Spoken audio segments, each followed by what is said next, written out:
Good day, everyone. My name is Konstantinos Sergakis. I'm Professor of Capital Markets Law and Corporate Governance at the University of Glasgow, and I also have the honor to chair the Best Practice Principles Oversight Committee. The Best Practice Principles Oversight Committee is a multi-stakeholder and diverse committee and is the oversight body of the Best Practice Principles Group that was created 10 years ago by then six, today 5 service providers who have decided to come together despite being competitors and implement their own standards. I want to offer my sincere thanks before we kick off for today's purposes to Maria Barata, our administrative assistant, as well as to my fellow Oversight Committee members, the members of the Forum Subcommittee, as well as you, all attendees who keep on being present in all of our annual forums. So a warm welcome to the 3rd BPP OC Annual Forum. I would like, of course, to inform you that this year we decided to hold the 3rd Annual Forum in virtual form, but we do hope to be able to offer next year an annual forum in person with some hybrid features. Just a couple of housekeeping matters before we kick off. So you will be able to find, if participating in this event, all the material that has come out these days from our committee. So we have released the BPP OC annual report. We have also launched our media release that was available some days ago, explaining that we are satisfied with signatory parties' compliance rate to the best practice principles, but we also invite them to keep on working towards certain improvements in their disclosure patterns. And we, of course, invite all attendees to submit comments in the Q&A chat, as well as to keep on interacting with us via the Oversight Chair email, which is found in the annual report and also on the Best Practice Principles Group website. So thank you all for being here with us today. We are certainly delighted once again for the level of attendance. It's very encouraging that we have nowadays a large audience being interested in our events. And of course, before passing the floor to Professor Anna Tilba, let me just remind you that the Best Practice Principles Oversight Committee is the epitome of what we call the monitored self-regulation model. It's a soft law framework, what the Best Practice Principle Group has created with its signatory parties in the sense of the Best Practice Principles Code of Conduct that signatories have voluntarily adhered to, and via a series of public consultations all these years, but also a thorough revision of the best practice principles themselves in 2019, the signatory parties also decided to introduce their own oversight body, the BPP OC. And we have a key mission to exercise. Our role is, of course, to keep on analyzing annual statements from signatory parties, to keep on engaging constructively with signatory parties, but also, and most importantly, to keep on educating the community around us and all parties interested in service providers' activities in order to clarify any misconceptions, any misunderstanding, but also misinformation that keeps on taking place in this area.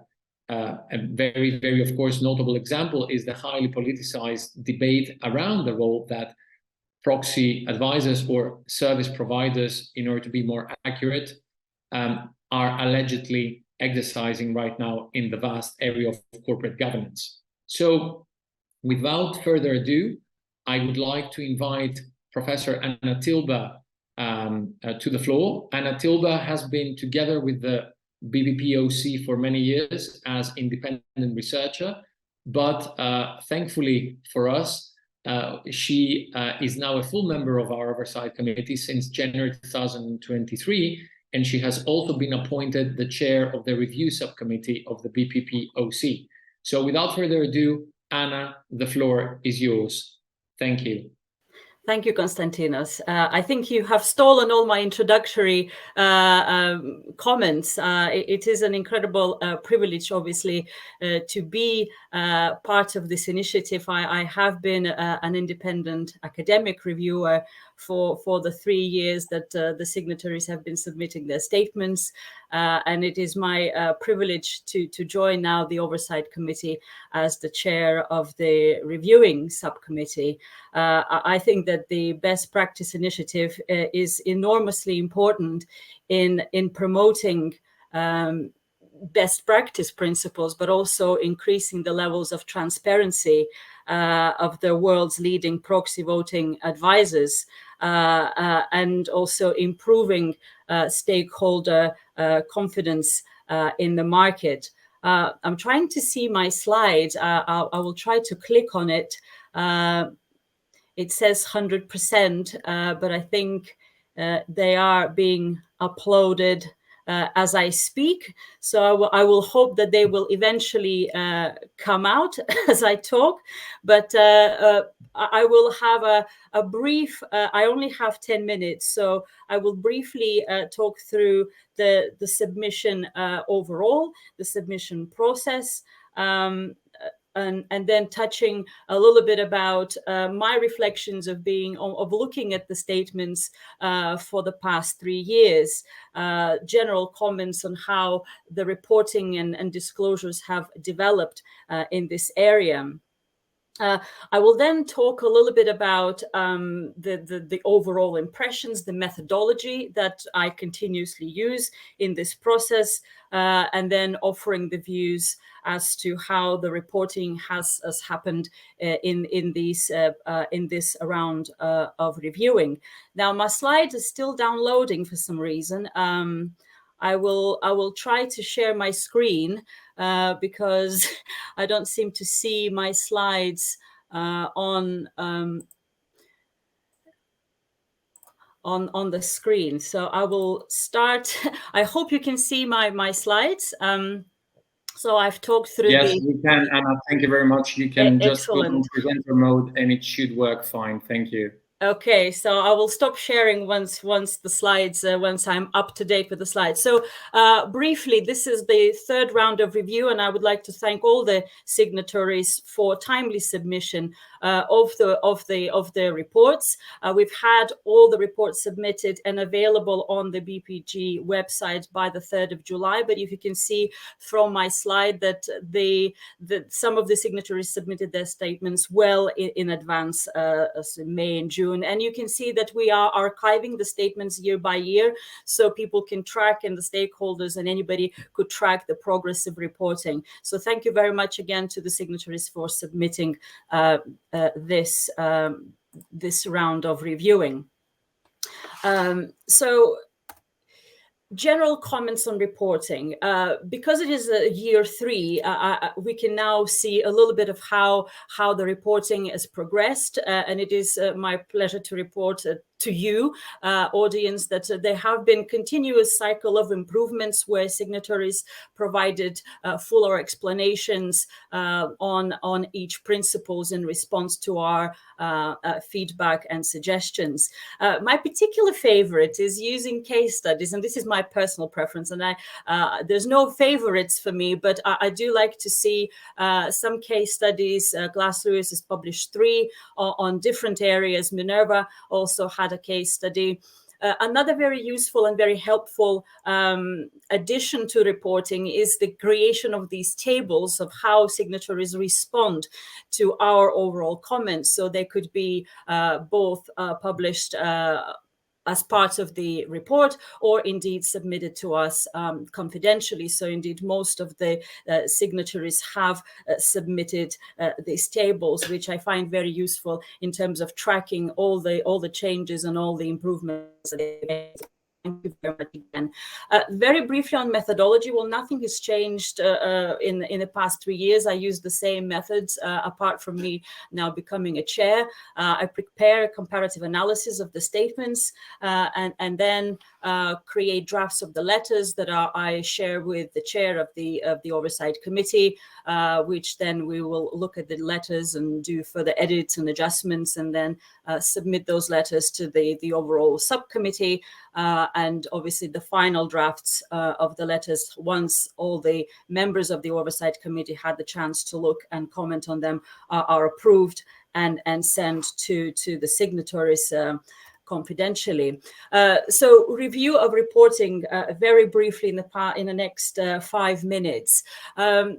This table has been taken from the annual report, so it's a kind of an indicative highlights. Obviously, there's so much detail involved in reviewing these principles. So I would say that happy to report that all signatories continue to comply with the 3 principles, and in some areas where the Oversight Committee recommended a change and it hadn't happened, we had a chance to see the responses as to why that hasn't happened by the signatories, again via either communication or with the use of the table. So again, thank you very much for that. That's been very helpful.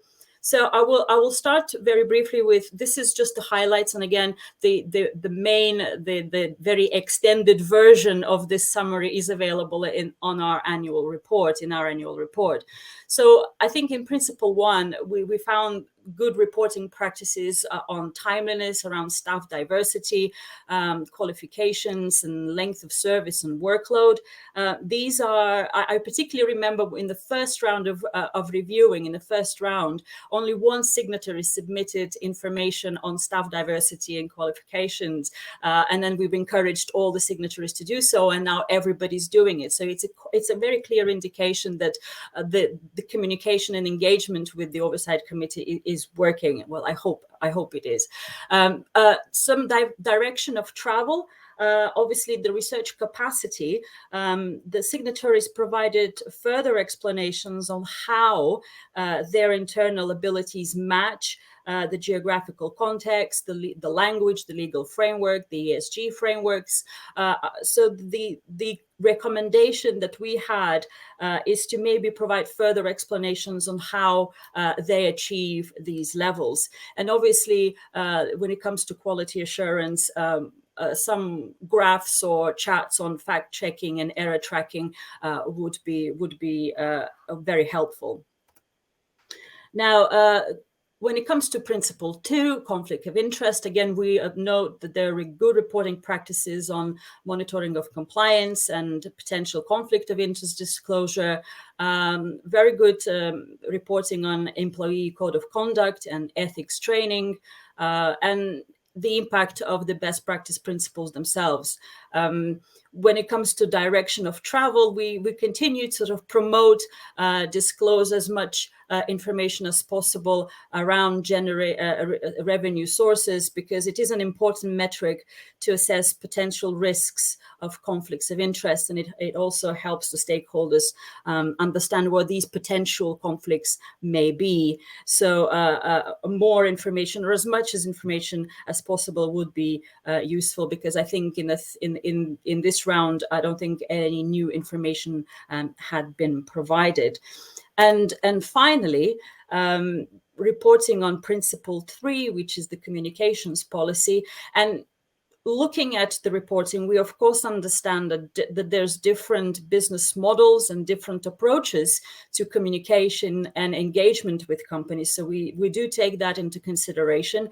So we note that, and we know that actually now all signatories have media communication policies, and they're all very clear about complaints procedures. So all signatories has provided further information about how they handle complaints. So probably the biggest addition that we've ask, and it's the easiest one to achieve. It's a technical addition to probably as a last paragraph for the final principle 3 reporting, is that signatories could add and specify the BPG 3-step complaints procedure. So the complaints raised firstly with the signatory, then with the BPG, and lastly with the Oversight Committee, as we explained in the annual report. So you can also look, or the signatories can also incorporate information about how stakeholders unsatisfied with the firm adherence to the principles can have a fallback option and communicate directly to the Oversight Committee.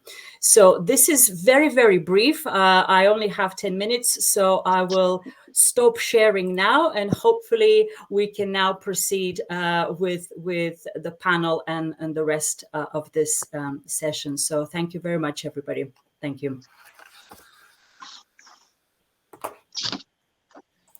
Thank you very much, Anna. Anna, if I may just invite you for a couple of minutes to come back on stage. I think I am back. You are back. Excellent. I am back. So let me fix this thing and put us. Okay. Let me just go back to the sidebar. So Anna, as an overall impression from the annual review, so this is the 3rd annual review of the BPP Oversight Committee. Would you say that it's a generally positive assessment? I mean, I think that you will agree with me that signatory parties keep on improving year after year their disclosure patterns, right? Correct? Yes, that is correct. And as I said in my one of my earlier slides, I do hope people have seen it. There is a continuous improvement in the amount of information and amount of detail that has been disclosed. So it's a pattern of where case studies are being introduced, more bite-sized information that is easier for a stakeholder, any stakeholder, to actually assess and understand and make sense of. What I'm really personally found is a kind of very factual, simple, easy to access information that stakeholders can make judgment on. And so that's clearly been an improvement over the past 3 years. So thank you to the signatories for that. Excellent. That's my recollection as well, and my general impression. As I've said in previous annual forums, the system overall works, and I will have more time to develop this line of argumentation in favor of the monitored self-regulation that we keep on exercising as a committee in my concluding remarks at the end of the event today. But I do not want to take more time. Thank you again, Anna, for your valuable contribution to our forum, and of course your ongoing work within our committee. So without further ado, I would now like to pass to the first panel, which will deal with Principle 1, Service Quality. We have the great pleasure of having as panel moderator Michael Herskovich, my fellow OC member, who is of course as well a global head of stewardship and proxy voting at BNP Paribas Asset Management. And our esteemed panelists, Bruce Duguid, head of stewardship at Federated Hermes EOS, Maria Larsson, senior legal advisor, Confederation of Swedish Enterprise, Georgina Marshall, Global Head of Research at ISS, Valerio Novembre, Senior Policy Officer at ESMA, and Luz Rodriguez, Director of Corporate Governance and Legal Services at Colorado PERA. So thank you all for being with us. It's a true pleasure having you amongst our esteemed panelists. Michael, the floor is yours. I hope you can see us. Yeah, probably you cannot see me, but I had to connect to another device, so I hope that you can hear me. And as long as you can see the speaker, I'm just the moderator, I can run that. So sorry for that. Do not worry, Michael. These things are bound to happen. Thank you so much. The floor is yours. Thank you all. Thanks, Konstantino. So thanks a lot for the introduction. I'm delighted as member of the Oversight Committee to be able to be the moderator of this panel that will focus on the Principle 1 of the BPP. I will just give a brief introduction and then leave the floor to our speakers. So we'll be having 2 BPP signatory with Bruce representing EOS and Georgina representing ISS. We'll have Maria that will be able to speak on behalf of more a vision of issuer representative, having Luz speaking of an investor angle and user of BPP, and then having Valerio representing ESMA as a regulator. So quickly on the principle one, the BPP signatory, I'm just going to give you a few elements of the key element that we have on principle one. The principle BPP signatory services on principle one should deliver in accordance with agreed upon investor client specification. BPP signatory should have a publicly disclose their research methodology and, if applicable, house voting policy. And their disclosure should include different elements, including the essential features of the methodology and model, the procedure in place regarding the quality of research advice and voting, the experience and qualification of the staff, whether and if so, how BPP signatory take national market, legal, regulatory, and company-specific condition into account, the essential feature of any house voting policy that signatory apply for each market, and how signatory alert client of any material factual error or revision to research. In addition to what was introduced by Konstantino and Anna, the oversight committee focused the analysis and the annual report on several aspects. I'm just going to name some of them, but we focused a lot on the staff diversity this year. Noted that all signatory now include diversity reports as well as information on staff qualification and training, on staff qualification, the fact that we encourage signatory to explain into more detail how signatory manage professional development for full-time employee, and if they have such program, how are they oriented towards a temporary and part-time employee, and a lot of other work, including staff number of workload, where we'd like to see how the report per analyst, or information on how many reports are done per analyst, or equivalent figures. So a lot of things that we can speak about. We will not be able probably to speak all of them, but now I will leave the floor to the different panelists, and starting with Brooks, and I would like to start with you, and to present for you your perspective regarding the principle one of the BPP, the expectation of service quality, and maybe you could explain also the specificity of EOS as one of the signatory of the BPP. Absolutely. Thank you very much, Michael, for that introduction, and looking forward to the discussions on this today. And can I just check everyone can hear me okay? Yeah, great. First of all, let me just introduce myself and our firm and our relationship, therefore, to BPPG. I'm head of stewardship here at Federated Hermes, and we are a global asset manager based in Pittsburgh, but also with most of its international operations operating out of London, where I'm based. And we manage about $650 billion of assets across all different asset classes. We also have a stewardship service that we provide in the name of EOS, and I actually sit in that team. And there we provide a range of services to different asset owner and some asset manager clients, where we will engage on their behalf on the companies that they hold. We also provide voting recommendations, and I'll come back to that, but it's closely related to our engagement work, and it's how we are part of BPPG. We also do some screening services, so we look at companies that have controversies and engage specifically on those, some policy and advocacy work, and provide some advice on our clients' own responsible investment and even their own voting policies. So quite a range of different things there, but we relate to the world of proxy service providers in, I would say, three different ways. One is that we are an asset manager that takes proxy service advice and applies it to our own holdings. And so we are very pleased to see the BPPG exist and maintain high standards and hold the industry to the absolute best practices that it can achieve. It's in our interest as a consumer. But then we are also classed in some jurisdictions as a proxy service provider in our own right, because we're actually making voting recommendations to our own clients. And then the third way, which is a kind of combination of those two, is that we actually work very closely with ISS to help us to provide a comprehensive set of voting recommendations, many of which it's their research that will be behind, and that is the engine and the platform of the service we provide. And it's a small proportion of those that we escalate into engagement and into our own deeper vote recommendations. So I think one of the features of this industry and the BPPG is that we do have quite different business models. We have different interests and approaches.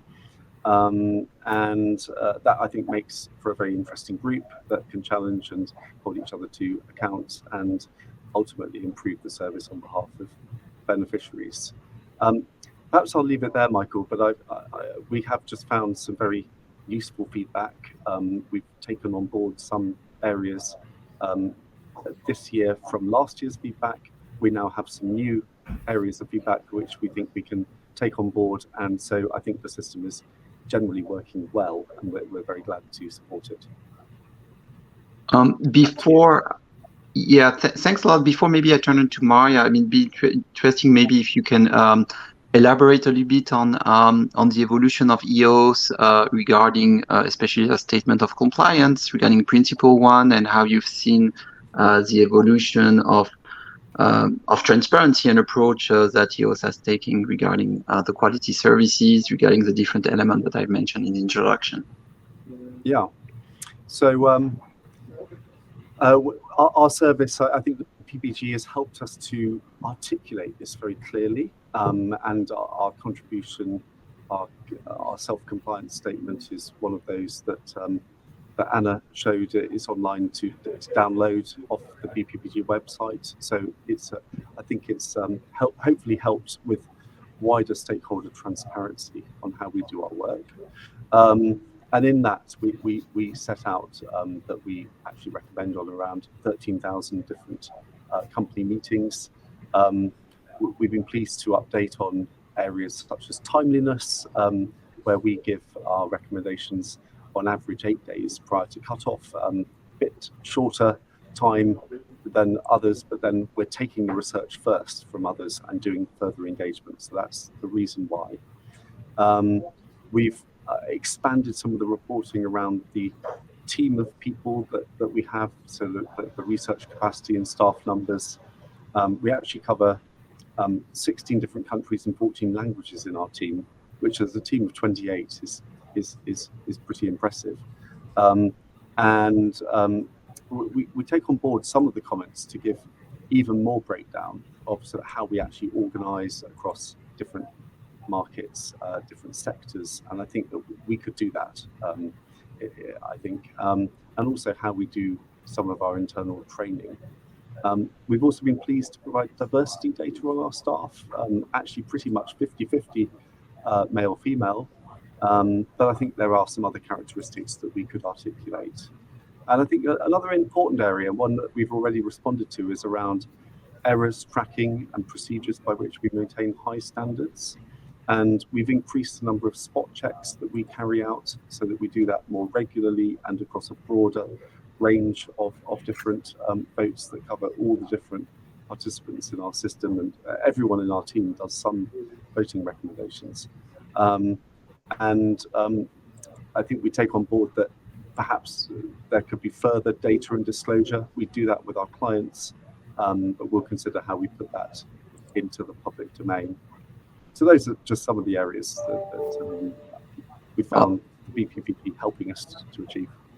Thanks a lot for that. So we might come back on some aspect, but maybe I will now move to Maria. And you mentioned, Bruce, one element regarding on the service quality, regarding how you take into account national market. I know, Maria, that you were interesting to a little bit extend your vision on this principle one and how signatory take national market, legal, regulatory, and company-specific condition into account. So be happy to hear your thought on that and any other aspect on principle one that are relevant as well. Thank you very much, Michael. Just checking also that everyone can hear me. Thank you. My name is Maria Larsson, and to introduce myself, I work, as you mentioned, with the Confederation of Swedish Enterprise. I do have a past with a large multinational listed company, a Swedish company present on several markets. So I do take the issuer perspective here today. And if I look back to my experience of proxy advisors, it's really clear over the years that they have a true impact on the voting at general meetings of shareholders. This is particularly so in countries with solid minority protection rules, and especially so on voting items with a high supermajority requirement. In Sweden, we see it in particular on voting items where we require 90% of the support at the meeting. That's, of course, a very high threshold. And we see that in cases where proxy advisors has recommended against that item, it's very likely that it will not be passed at the meeting. So it has a true impact in practice. And that is why it's so important to take this important role, to see it as that important. It's a really important role it plays in practice for companies. And for the proxy advisors to be responsible and to acknowledge this important role, I think it's key that local considerations are made. Proxy advisor has to understand the impact their voting recommendations and policies will have at the local markets.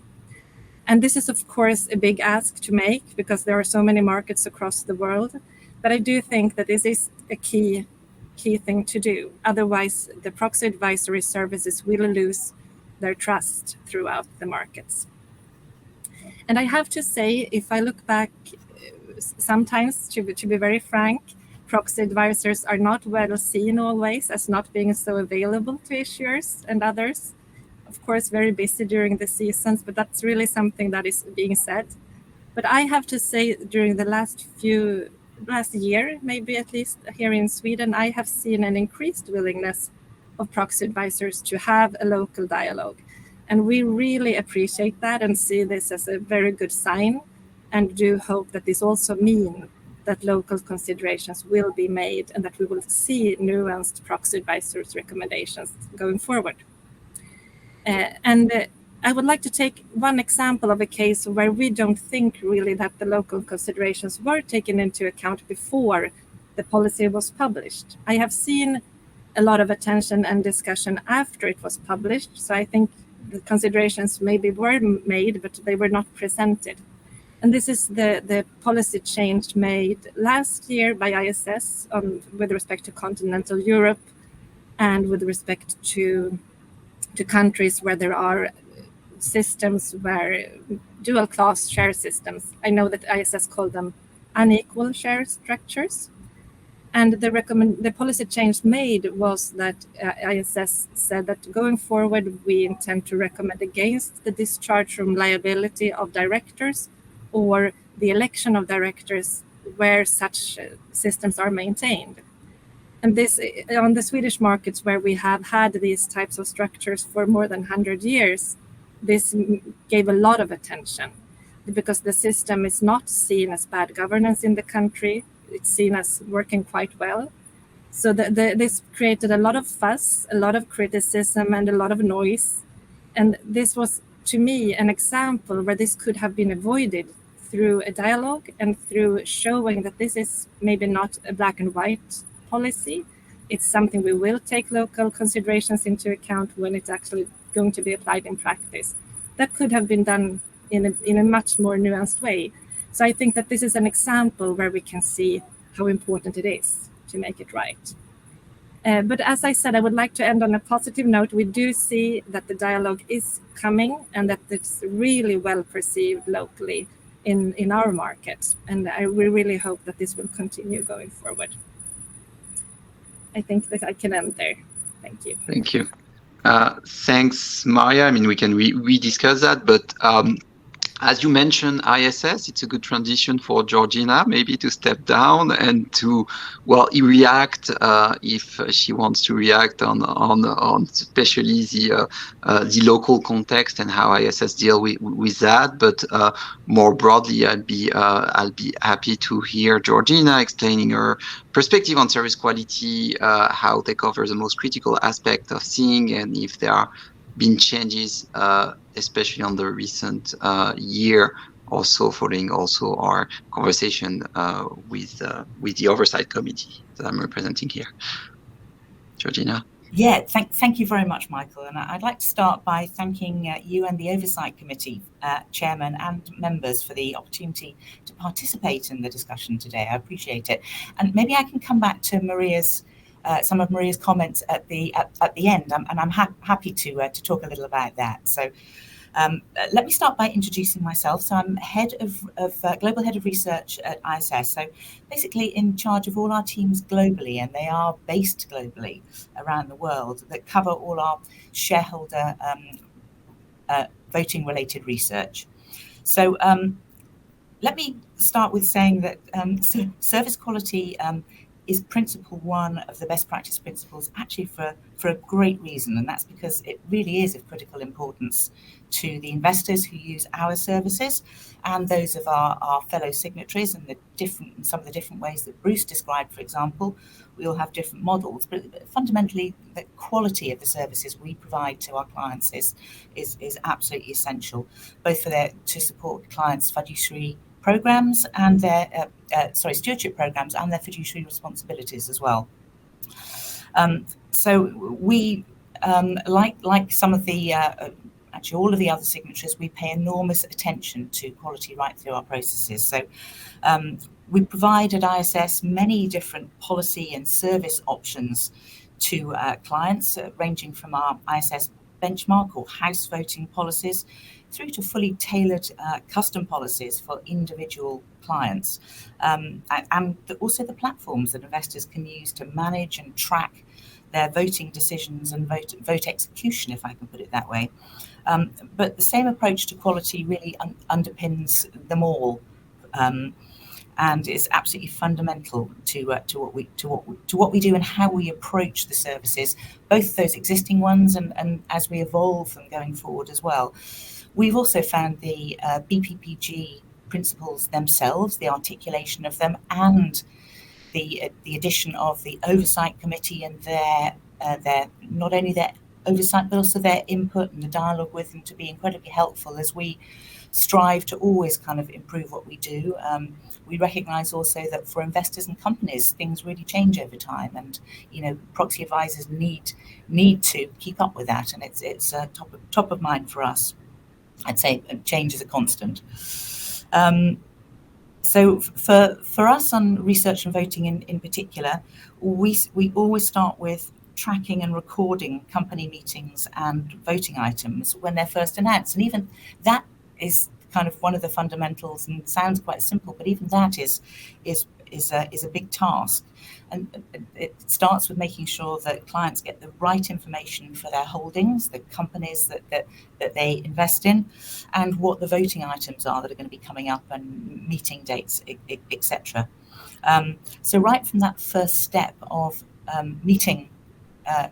company meetings and tracking and recording those, which of our clients are interested in those and have a responsibility themselves for them. We then move to actually the data, what we call data collection, which is the information and disclosures that companies disclose way beyond the meetings themselves, but actually it might be in, depending on the markets, in annual reports, proxy disclosures, all those things that are the relevant information behind what companies have done, what the information they release to their shareholders, and what's relevant to votes coming up. So for us, that the quality controls aren't and importance of quality are not only in what we might call the pure research itself, but also the data and information that feeds into that are a really important part. And then, of course, through the analysis, review, and final release of our research and our voting recommendations to our clients. And by the way, we do share our final reports with companies as well, free of charge, which we are happy to do. It's part of transparency and something we have really focused on expanding over the last several years. But with just a few more minutes, I won't be able to cover all the elements, but Anna and Michael have already covered very well the aspects of disclosure that have really evolved over the last few years, and we're happy to have been part of that as well. So maybe I'll just focus in the next couple of minutes in concrete terms on some of the critical areas of quality in research and analysis itself, which of course is very close to my heart and my responsibilities, and how we at ISS have managed them, and some of the real changes we've made over the past few years. I've talked a little about that starting point of accurate and complete meeting information. That's really important for us. And one thing that's changed significantly for us over the last several years and continues to evolve is how we track and collect that information, make sure it's complete and correct. So whereas in years gone by, a lot of that would have been done manually with smaller numbers of meeting volumes that we and probably others were working on as well, we now have really evolved and changed our systems to be able to use smart technology to help us track those, with always an overlay of expert analysis and review. So it's a combination of smart technology and real human expertise, and applying those judiciously as needed. So at ISS we cover approximately 35,000 companies a year, about 50,000 company meetings for those companies, because of course many companies have multiple meetings in a year, and in over 100 markets, and with many different language requirements, disclosure practices as well. And that grows all the time. Those numbers I quoted were actually based on 2022. We've seen constant growth in those over the last few years. We expect to see that continue as our clients, the investors, extend their holdings and what they need and want to know about. Next, perhaps on voting policies and guidelines, which is of course such an important area as well. So at ISS we have a number of different house policies, which include our main ISS benchmark research policy, which itself has over 20 different market and regional versions. And to comment just a little bit now before I go back in a little bit more detail on Maria's comments, as she mentioned, the change that she quoted as an example to our continental European research, that's already kind of region specific, and we do, as I said, we've got about over 20 different regional and market policies, and we aim very much to reflect local market specificities, not only in the policies, but also in the way that our analysts apply those policies. We also, well, in accordance, actually, just to go back to the Principle 1 itself, in accordance with the principle on disclosure there, we disclose all our ISS policies publicly on our website. And one thing we've really focused on also in the last few years is adding frequently asked question documents, FAQs, to help both investors and companies and anyone else who's interested really understand some of the very nuanced areas that we cover and maybe are not so easy to get over in the actual policies themselves. So there's always more to do on that, but it's an area we've focused on and are happy to continue to do so, particularly when there are areas like one of the ones that Maria mentioned, where it really becomes clear to us that more information, both publicly available as well as through engagement, would be helpful. Thanks, Georgina. So maybe hopefully we can have time to continue the conversation. By the way, so there is a question for the audience. If you want to speak for the last 5 minutes, we'll have a form of Q&A, so don't hesitate to use it. I will pass now the floor to Luz. as a user or proxy advisor, and I'm lucky to be also knowing well Luz as sitting on ICGN board with her. But I'll be happy for you to give to have your perspective as a client of BPP Signatory and the way you use their work. What is your take on the direction of service quality at the firm with research and voting advice you team rely on to inform proxy voting when you cast a vote? Luz. Thanks, Michael. Can you hear me okay? Can you hear me? Yeah, good. Okay, awesome. Sorry, glitched. Well, as you know, other public pension plans, we contract with ISS and Glass Lewis to obtain independent and objective proxy research, vote recommendations, and electronic voting services. We vote proxies in accordance with our custom policy, proxy voting policy, and through the lens of our custom policy, we review the research provided by ISS and Glass Lewis. We analyze the potential implications of ballot issues and vote in line with our guidelines. So I don't know if, I'm sure you've heard this before, but the most important part of what ISS and Glass Lewis provide is not the vote recommendation, it's the research that they provide. Now, as with all external partnerships, we conduct due diligence in selecting and retaining proxy advisors and continuously monitor their services. We also engage regularly with our proxy advisors, probably more than they like us to, but we do this by responding to their surveys, conducting in-depth analysis on their voting guidelines and comparing those to our voting guidelines and identifying where we align. And we align, pretty often with their policies. And we also schedule calls to discuss and address any concerns.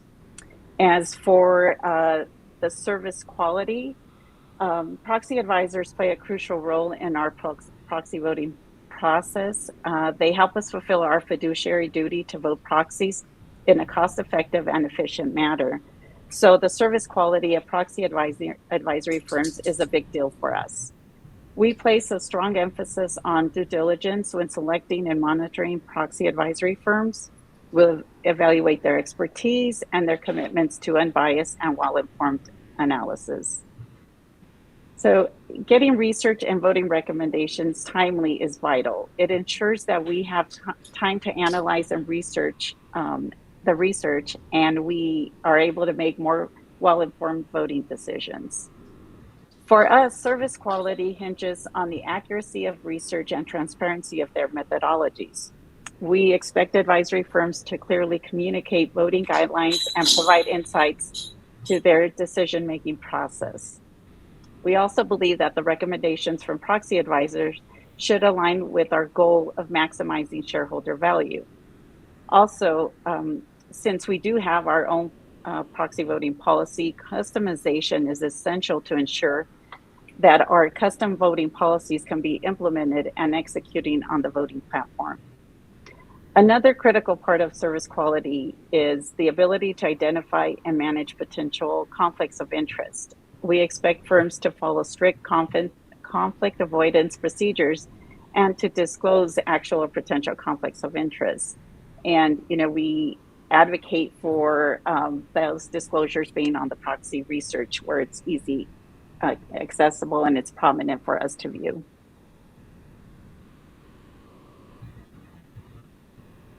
Thanks a lot.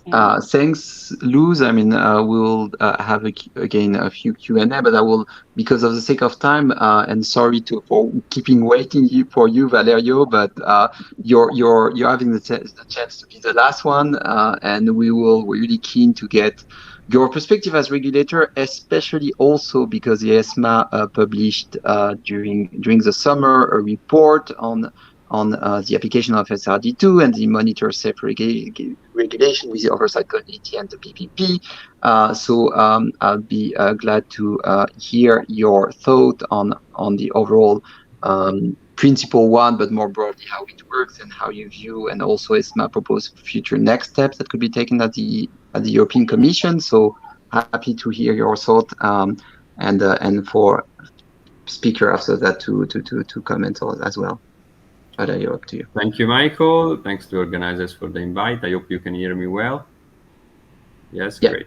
So I'll try to be quick, but as you know, I indeed have to go through quite a bit of things, but I will try to keep it in 5 minutes, and then maybe in the Q&A we can address anything that you wish to raise again. So let me start by saying that in the past, ESMA has repeatedly addressed the area of proxy advisors. You might recall even more than a decade ago, I think we found with the paper that was published in 2013 on ESMA website, we found no clear evidence on market failures that would justify regulatory intervention at that time.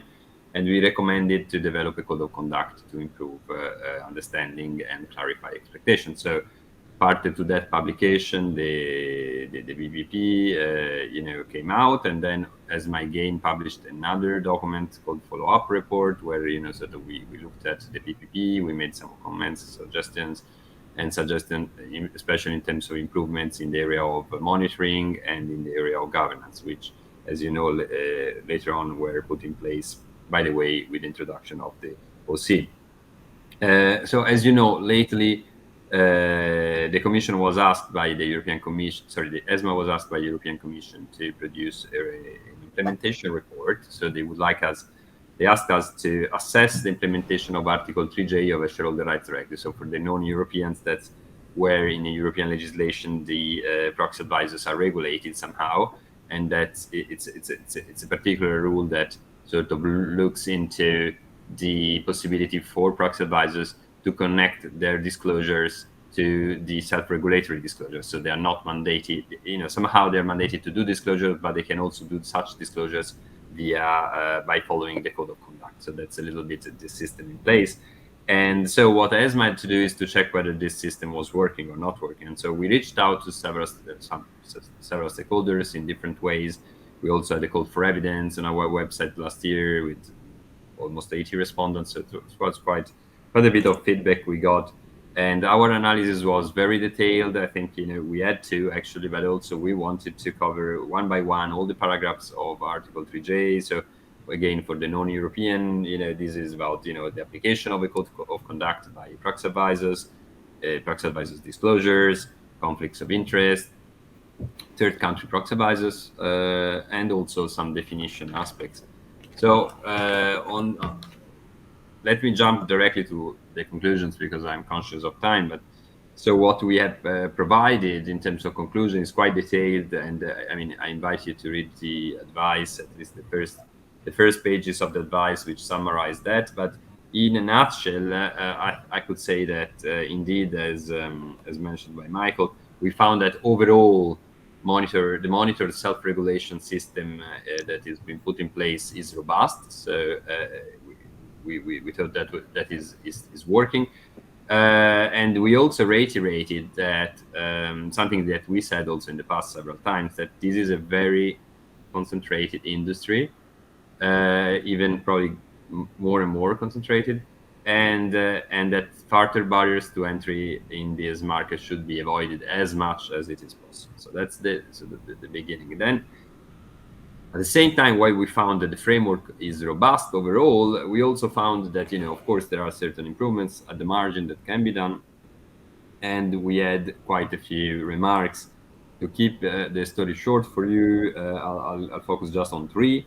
So the first suggestion we had for the Commission, in case they want to review the Shareholder Rights Directive in the next couple of years, is that, there could be a basic, simple registration system set up at EU level that would be, it could be ESMA, Commission, whatever, and it could be coupled with some public disclosure on which are the PAs, the proxy advisors that operate in the EU, and also which of them is following which code. Because as you know, the European regulation doesn't provide for proxy advisors to follow necessarily the BPP. They can follow a code. So that is the first point that we wanted to make. So some sort of clarity, enhanced clarity at European level in terms of who are the players and where do they operate and which code they follow and so on and so forth, which seems to be quite obvious, but is that, you know, when we did a little bit of research, it emerged that this is not so obvious as it could seem. And also, of course, whether they are incorporated in Europe and so on and so forth, and they don't want to get too much into it. So that's point one. Point two was about conflicts of interest that remain an area where, you know, stakeholders as a whole, I think, are a little bit more concerned. And there, what we suggested would be essentially just to enhance a little bit what is already in Article 3J of the Shareholder Rights Directive that provides for disclosure duties for proxy advisors vis-a-vis their clients. But, you know, we sort of suggested to make this a little bit more detailed, and we also provide, you know, we made a few suggestions, so now that could be done. And the third point, we also thought, or at least again, that based on the market input, we suggested to provide for a sort of last resort role for ESMA, or again, another body at European level, in case of controversies between proxy advisors and issuers, or also with their clients, that are not solved or cannot be solved by the best practice principles complaint mechanism, you know, either the first, second, or third level of that. So some sort of last resort role for public authority to provide reinsurance in extreme cases in which, you know, the system in place at self-regulatory level would not fully work. So that's all from us. I will stop here in the interest of time, but of course I'm available for questions, and I give you back the floor, Michael. Thanks.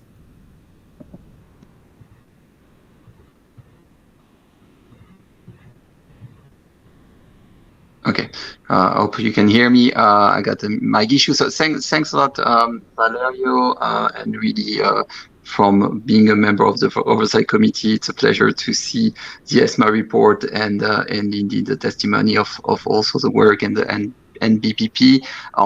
The second point on conflict of interest will be maybe addressed with Amy and the next roundtable just after us. But I'd be happy quickly if there is any remarks from the speaker, and be really quick because we're already quite a bit late on the ESMA report and the direction, especially on the first and last point that you referred to. I don't know if someone wants to react quickly on it.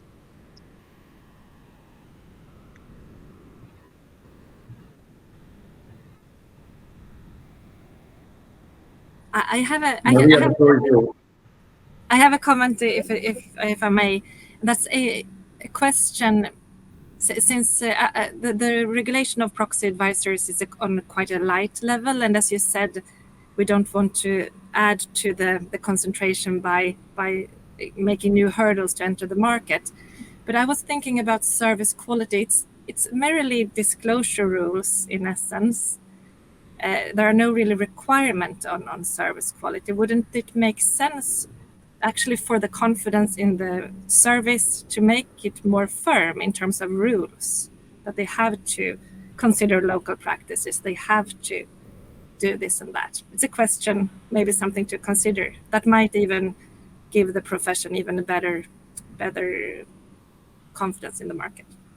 Yeah, I mean, just one remark here being the fact that, and I think that Bruce explained at the introduction, I think that one of the challenge is being the fact that you have a lot of different business models, and we will hear more from other signatories. So and on this roundtable, just having EOS and ISS just show how also different can be the work of the different signatories. So that's maybe one remark. But is there any reaction from Valerio? You wanted to say something? Yeah, just to say, I mean, of course, I will not comment on the specific proposal, but let me just clarify maybe one point, that if you read the Shareholder Rights Directive, I know it's not a very sort of fun read, but you will see that the article on proxy advisors provides for a number of disclosures that include, for example, elements of the methods and models applied, the main sources of information, the procedures in place to ensure the quality of research. So really connected to what you say, and also the qualification of the relevant staff. And these points can be waived, let's say this disclosure can be waived in case the proxy advisor is following any code that would provide for such disclosure in the first place. So, you know, I would say somehow that is already in the system. But then, of course, I would say, today is the day where we celebrate the role of the Oversight Committee. And I would say, then there is an implementation phase, there is a path towards, better disclosures. But I mean, just out as a first reaction, I would say the elements seem to be there. It's more a matter, of course, of improving, and it's a long process. It's a gradual process, but also it's important to keep the pace. That's something, of course, that we can understand.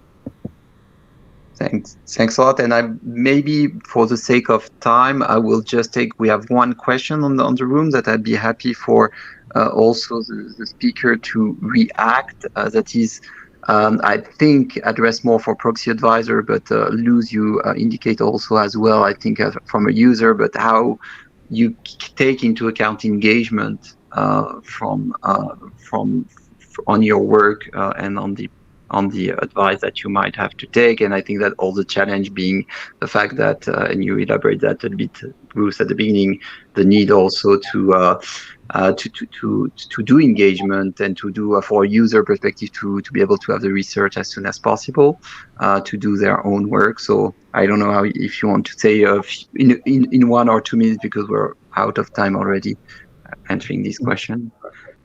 Very, very happy to say a couple of words. So we think this is key to doing good voting.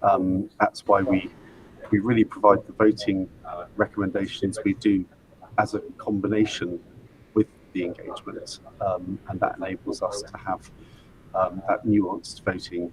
There can be all sorts of circumstances that we want to take into account that go beyond just the facts on the page.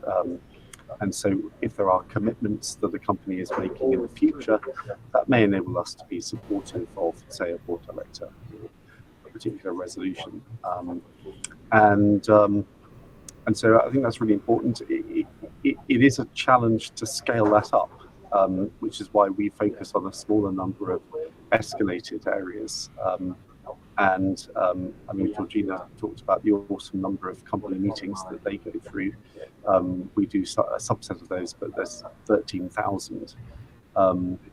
Now, that's way beyond the capacity of our teams to do. So we focus on particular areas, but I do think engagement is important and at the heart of our service.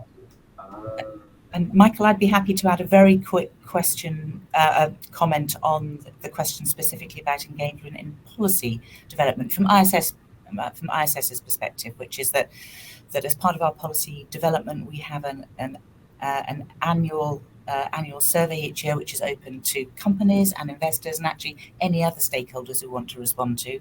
We carefully look at the answers to the question we raise, analyse them, and then we also put out a public consultation each year on our proposed policy changes themselves. So we do attempt to do a lot of engagement. And just to add a statistic into that, last year we engaged specifically with over 2,000 companies in the course of our research as well. So quite extensive engagement. But as Ruth said, we can't engage with every company, and neither actually is there a need to. So we really focus on companies that either something has changed or there's something that they really want to communicate that's different, or indeed they have questions for us, which we're happy to do to the extent that we have capacity to do it.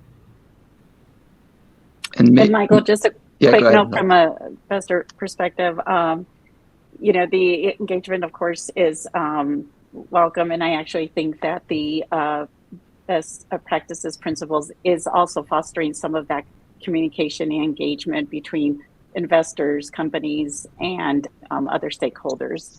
But I would just make a comment. We utilize Glass Lewis's proxy voting platform, and I want to give them commend them for using the report feedback statement. That has been very valuable to us when there is a high importance meeting, or just being able to access that and kind of see what the company has responded to in response to some of the voting recommendations. So things like that are very valuable for us. Well, thanks a lot for that. So we are couple of minutes already late, but and I'm sorry that I'm sure that we could have continued the conversation even more, but I think that it was really valuable to hear different view. I think that the way I see personally, I mean, the oversight committee, the ESMA report just mentioned that. I think that it's tremendous to see the variety of signatory within the BPP and how the evolution has been really positive. I think over the last couple of years, there is always a balance to on all those subjects, especially on the timeliness. Exactly, the last subject on engagement and how you need to address as the need to potentially have company feedback, but with the need of time pressure and the challenging ballot timeless. That is one of the other aspects of the ESMA report that we didn't discuss, but there are other aspects of the voting change and SRD2 that could be clearly tackled as well. That for readers, feel free to read the ESMA report on that because it's clearly one of the challenge to balance between the need as Luz said, as a user to have the research as in advance as possible, and I think that the way the BPP works, the principle one is a comply and explain approach, and Signatory has been really progressing on their transparency, as was mentioned by Anna, regarding all those matters. Valerio, you wanted to say one word because I mentioned ESMA quickly, maybe to conclude. Just one word to say, indeed, I mean, the timing point is mainly developed in what is called the investment chain part of our work, which was on another chapter of a shareholder rights directive. But in terms of, sort of finding your way through the report, I mean, if you look for that, you should look at the investment chain part because we see timing as being an important problem. But also we wanted to look at that from a broader perspective, not just between the proxy advisor and the company, but more overall, right, the entire investment chain.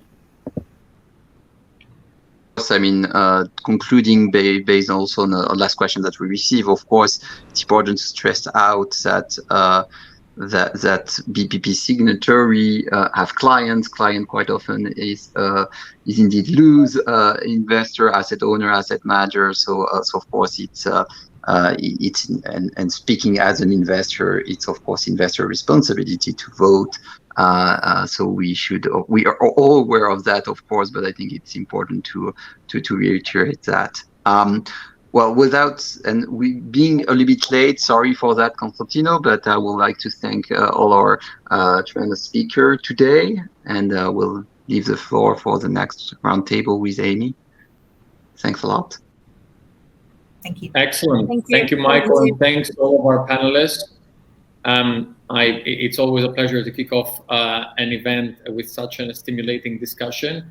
I would kindly ask our panelists from panel 1 to gradually exit the presenter platform in order to free up space for the new presenters to come in, and to use, of course, the guest link in order to keep on watching the event, if that's possible.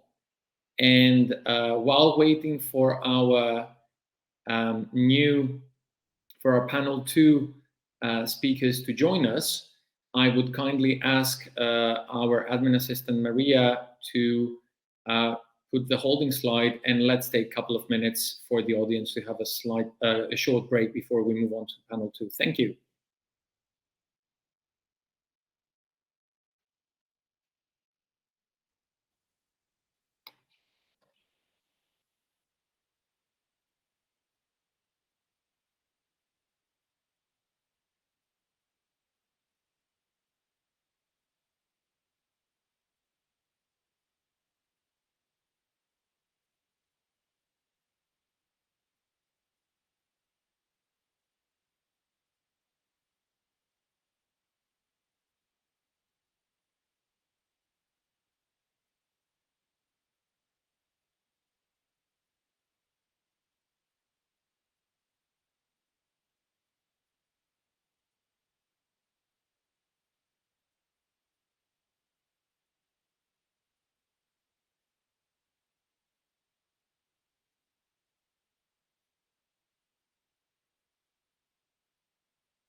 Excellent. We have all speakers present with us. While waiting for the holding slide to disappear and for me to come back on stage. Excellent. So it's my great pleasure to now introduce you to our panel 2 speakers. We have, of course, the great pleasure to have as our panel moderator, Amy Boris, Executive Director of the CII, and of course, an esteemed fellow BPP OC member. Thank you, Amy, for accepting to moderate once again this year a panel in our BPP OC annual forum. And of course, we are joined by a great lineup of speakers: Jared Brandman, Senior Vice President, General Counsel, and Secretary at National Vision. Hello, Jared. Nichol Garzon-Mitchell, Chief Legal Officer, SVP Corporate Development at Glass Lewis. Hello, Nichol. And Rob Hardy, ESG Corporate Governance Director at Capital Group. Hello, Rob. Amy, the floor is yours. We all look forward to listening about conflict of interest, avoidance, or management. Thank you. I'm not on mute, correct? Okay, great. It's perfect. Thank you. Just checking. Thank you, Konstantinos, and welcome everyone. This session is going to be on Principle 2, which is based on the recognition that conflicts of interest do arise in all businesses, but should be managed and mitigated. The main objective of this principle is to ensure that research and business conduct are independent, fair, clear, and as free as possible from bias or undue influence. And toward that end, signatories and clients, and really market participants generally, benefit from full and timely disclosure by signatories about potential and actual conflicts. Now, the Oversight Committee's observation from its assessment of 2023 compliance reports, I'm pleased to report, is that practices were good overall. Disclosure was pretty much on par with 2022. There were, however, some best-in-class examples, and the Oversight Committee had some suggestions for improvement. So just to tick off the kind of main, the highlights, if you will, clarity and knowledge of the comparative size and nature of revenue sources is a key metric in enabling stakeholders to assess risks of conflicts of interest at each signatory. And the Oversight Committee encourages signatories to provide as much data as possible about revenue sources so users and stakeholders can understand where potential conflicts may lurk. The Oversight Committee found that Glass Lewis, again, stood out as having best-in-class compliance monitoring. And that means how the firm monitors and polices its compliance with its own rules and procedures and practices regarding conflicts. We note that Glass Lewis has a personal trading report and an employee code of ethics, which we hope to hear more about later. This year's review noted that signatories disclose the risks of specific conflicts and what conflicts they don't have. They also provide quantitative information on how they flag potential conflicts to clients. They describe how they manage potential conflicts, and they provide examples of risk mitigation practices. Signatories are encouraged to disclose their internal protocols they use to ensure that employees adhere to conduct rules and to high ethical standards throughout their employment, not just when they join and sign something. Some, but not all, signatories report that they provide employee code of ethics training. Lastly, employee trading in shares of covered companies is a sensitive but very critical issue. And as this year's report notes, signatories have varying rules about and time windows to police employee share trading. With that summary, let's hear from our panelists. And I'd like to start with Nichol Garzon-Mitchell from Glass Lewis. Let's start with the good news. This year's annual report again cites Glass Lewis as a standout in monitoring compliance with its own rules and practices regarding conflicts of interest. So Nichol, how does Glass Lewis think about, avoid, and address potential conflicts in its own business? Let's start with that. Sure. Thanks, Amy. Before turning to your questions, though, I want to thank you for organizing this panel, and in particular, Konstantinos and the Oversight Committee for putting together this forum. And also want to wish you all the best, Amy. I know that yesterday it was announced that you will be retiring from CII. So personally want to thank you for all the hard work you've put in throughout the years, and just want to say that you'll be missed. So Regarding conflicts, not as fun as retirement, GlassList is pleased that in its latest annual report, the Oversight Committee again recognized our practices and reporting as best in class. So that's exciting. And I could go into detail on what our conflict policy, states, but I think that I put you all to sleep, and that's not the purpose of this panel. So I will instead go into how GlassList approaches conflicts. We've always taken conflicts of interest very seriously. We believe, conflicts could affect the independence and integrity of our work. We pride ourselves and compete based on our ability to provide objective, unbiased, accurate proxy voting advice.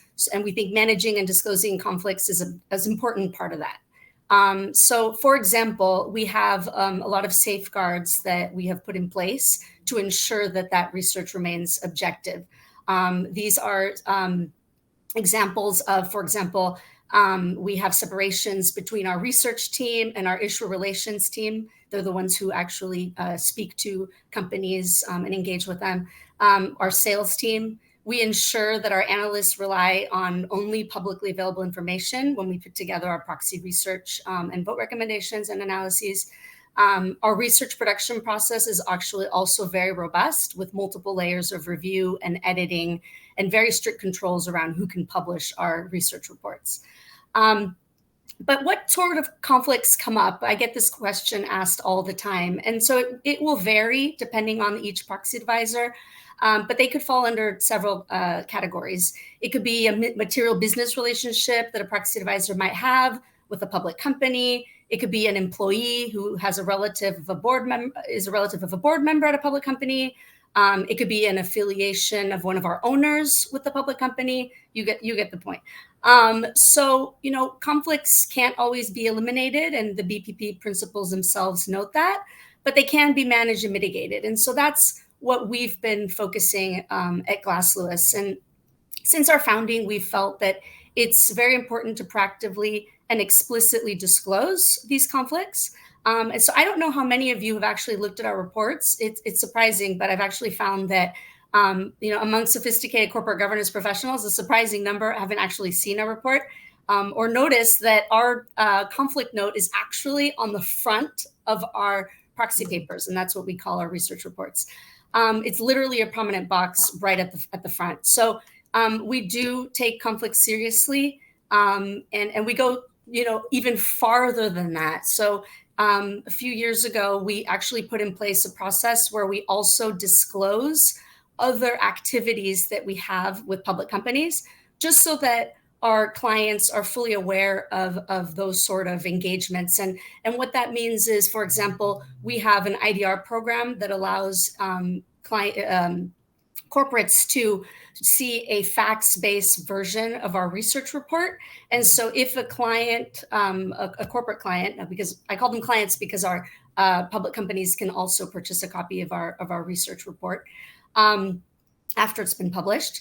But what we do is we disclose if a public company has actually participated in the IDR program. We disclose if a company has availed themselves of our RFS program, which was highlighted on the previous panel. I was very happy to hear that. And we also note when we have engaged with the public company. So, this shows that we want our clients to know any interaction that we have with public companies as well. This allows them to just be informed of what's going on. And, a lot of the expectation and the pressure that we receive to be very transparent with these conflicts comes from our clients, because our clients are the ones who are really, affected by a potential conflict that we might have. And so they are constantly monitoring this and want to make sure that we're making these disclosures. Another thing we have is on our voting platform, we actually have a functionality that allows clients to get alerted if there's a potential conflict, and then they can add that to their system and flag it and send that vote out for additional review within their institution before they process that vote. So that allows them to ensure that they actually are looking at these alerts. So given the commitment that, that we have, that our clients have, it's not a set it and forget it exercise. It's actually an ongoing responsibility. And I think that's the key point here. It's not just putting a policy in place. It's actually reviewing those policies on an ongoing basis, engaging with our clients on what types of disclosures they feel that they would benefit from. It's also every time we launch a product or a new service, it's working with the team to update those conflict policies to figure out and address what are there any other new potential conflicts that we might be entering into. To take it a step further, we also do training. I know someone mentioned that on the previous plan as well. We train all of our employees, particularly analysts and operation members, on our policies so that they're aware and they can identify and manage any potential conflicts that might come up in their daily days. So, you know, if an employee approaches us and they say, oh, hey, there's a potential situation where I think it might be a conflict, we have a compliance committee. We meet on a quarterly basis. And one of the primary responsibilities of the compliance committee is to address those conflicts in a timely manner. So, you know, as I mentioned, it's something that we take very seriously. And, you know, we want to make sure that our clients are receiving objective and reliable advice. So that's why we put in place all those systems, policies, and protections. Thank you, Nichol. That was very helpful in having examples of how you highlight or how you become aware of conflicts and how you handle reporting about them and monitoring this case studies. That's always helpful to provide examples. Thank you. Let's turn to Rob at Capital Group, because large asset managers also have internal conflicts of interest and processes and procedures for dealing with them. So Rob, I thought I wanted to ask you to talk a little bit about that, how that works at your company. Talk a little bit about the conflicts and how they intersect with how asset managers use proxy advisors and the advice they get. Sure, yeah, that's great. Everyone can hear me okay? Yes. Awesome. So let's talk about conflicts at asset managers first, and then let's think about proxy advisors. And look, we all know asset managers vote many thousands of proxies each year in markets all around the globe. And our fiduciary duty to our clients is very, very clear. Voting rights are an asset. We are an asset manager. The clue is in the title. We are duty bound to exercise all of our clients' proxy votes in the best interest of our own beneficiaries to the exclusion of the other. And most of the time, that's reasonably straightforward. But every manager has a small subset of proxies where there's an actual or perceived conflict of interest or the potential for conflict of interest. And optics are really important here. Conflicts don't have to be managed, they have to be seen to be managed. You've got to be whiter than white in these situations. Nobody wants to be open to an accusation that you somehow changed the vote to suit some other vested interest. So maybe you're an asset manager who's a subsidiary of a large investment bank, you know, down the street, who's advising corporate clients that you may be voting on. Or maybe you're voting a proxy for a company where you also happen to run their corporate pension fund. Maybe their CEO is a close relative of one of your portfolio managers. Maybe you're voting an in-house investment trust. You know, these are all scenarios where there's potential for a conflict of interest, which we have. And as Nichol just said, you know, this applies equally to proxy advisors as well as asset managers. Maybe you have a separate advisory business, which you need to keep discreet from your core proxy business. Or maybe you're involved in providing governance ratings. Maybe you have an owner who has their own interests, and we all have to manage these things in an appropriate way.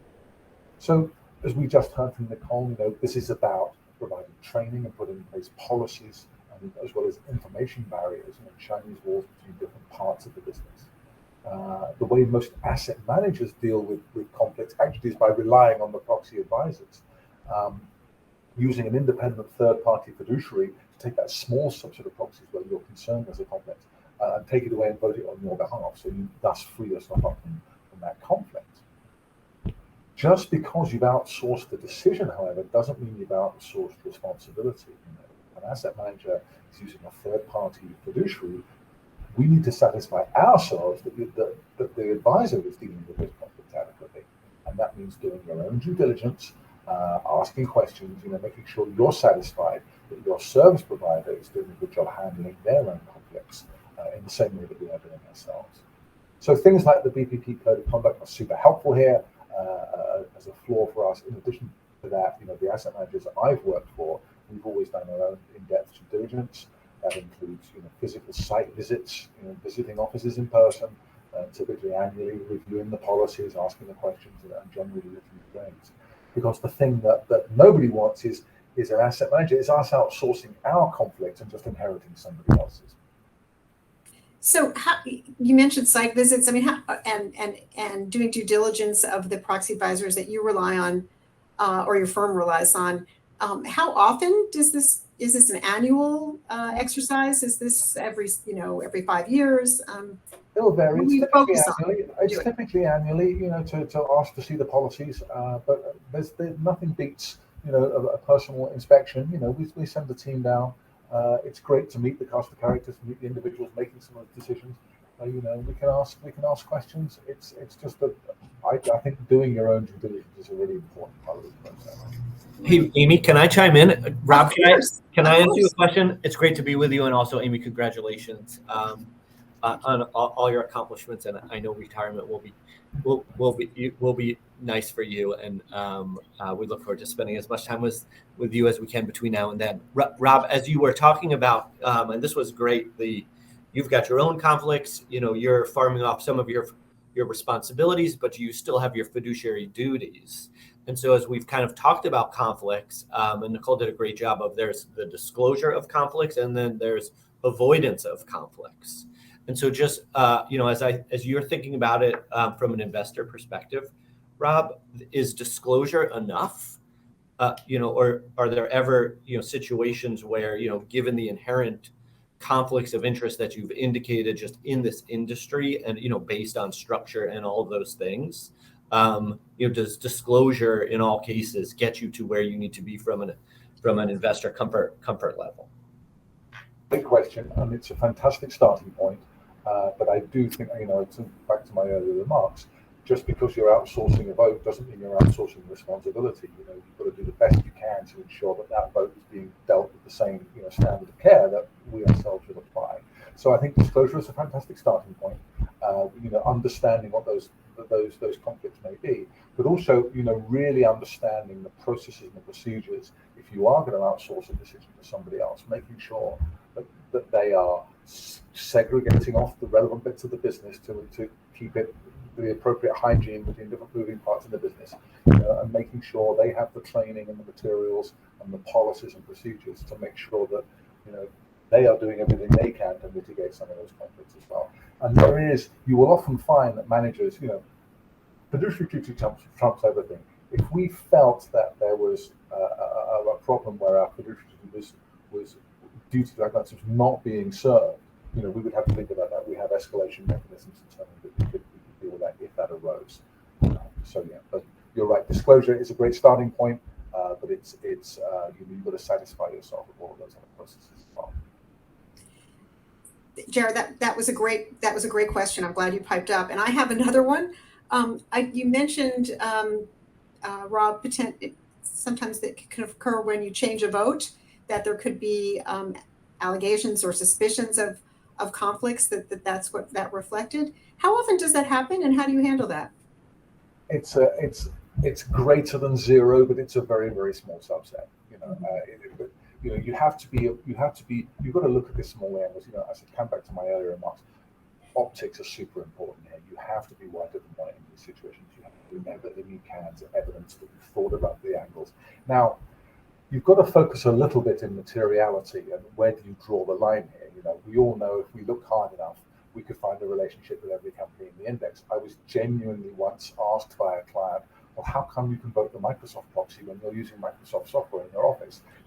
If you went down that kind of ad absurdum route, you would never vote anything at all, and that is not, serving your clients adequately. So it's getting that balance right, but you've got to be accountable for those choices. Thank you. Thanks.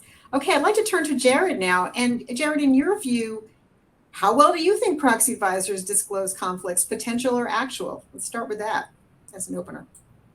Great. I think I'm off mute. You can hear me? Yeah, good. So, and the tee up was good. There's disclosure and then there's mitigation. And so you asked about disclosure.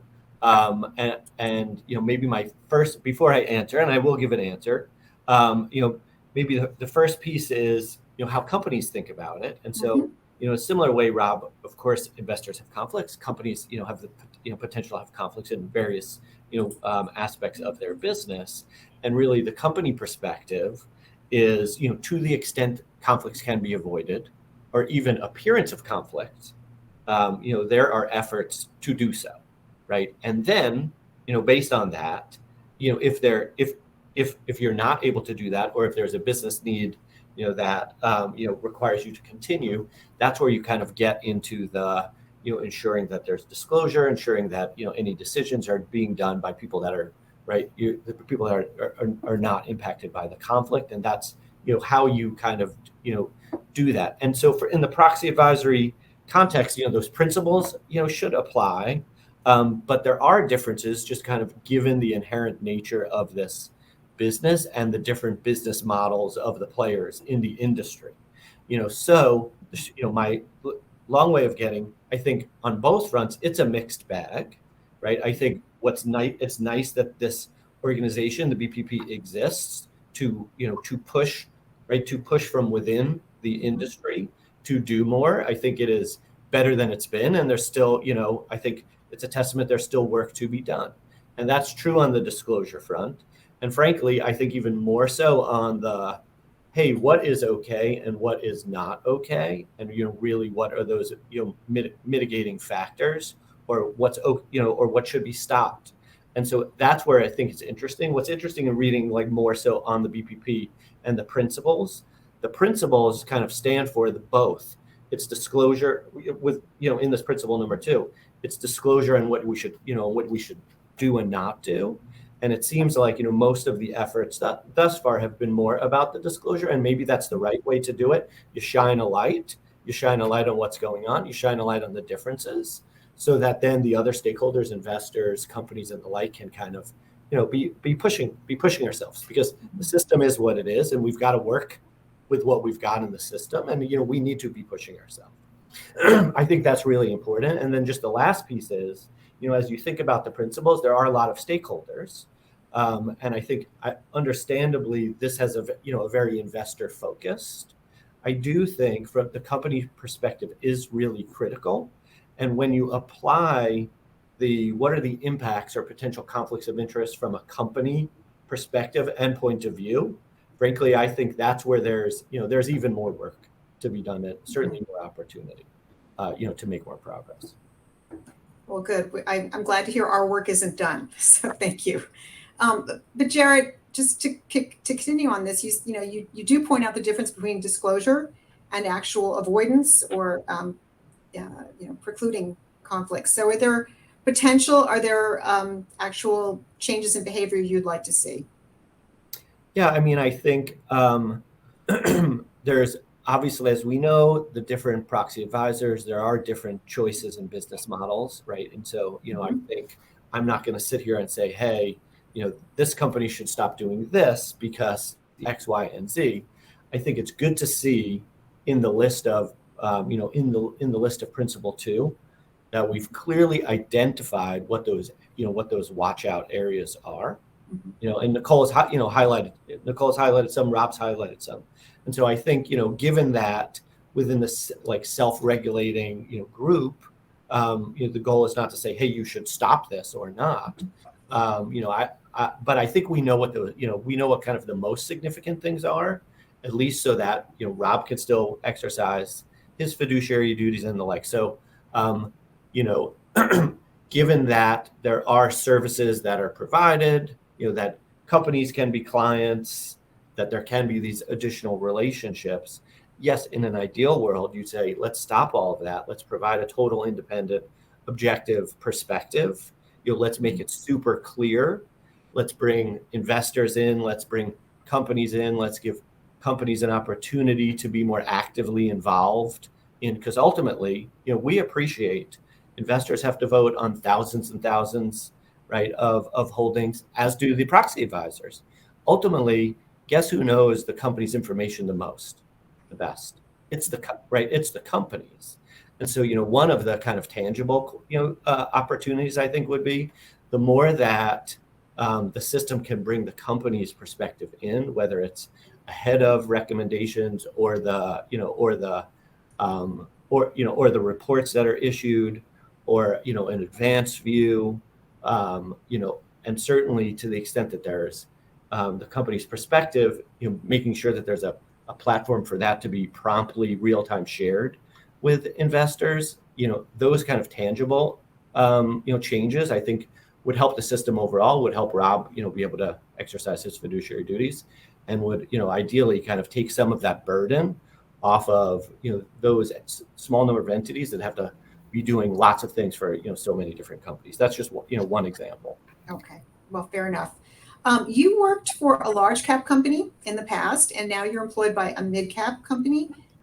Are there certain differences in how companies engage with proxy advisors, particularly on this issue of conflicts? Yeah, I'd say that probably the biggest difference is not the company's approach. I think companies take it to heart that it's important to engage directly with their owners. Whether you're big, small, super big or super small, that remains true. The resources that you have and kind of the tactics and strategies may be different. Certainly I'm proactively engaging with all of our top owners directly, and we prioritize that.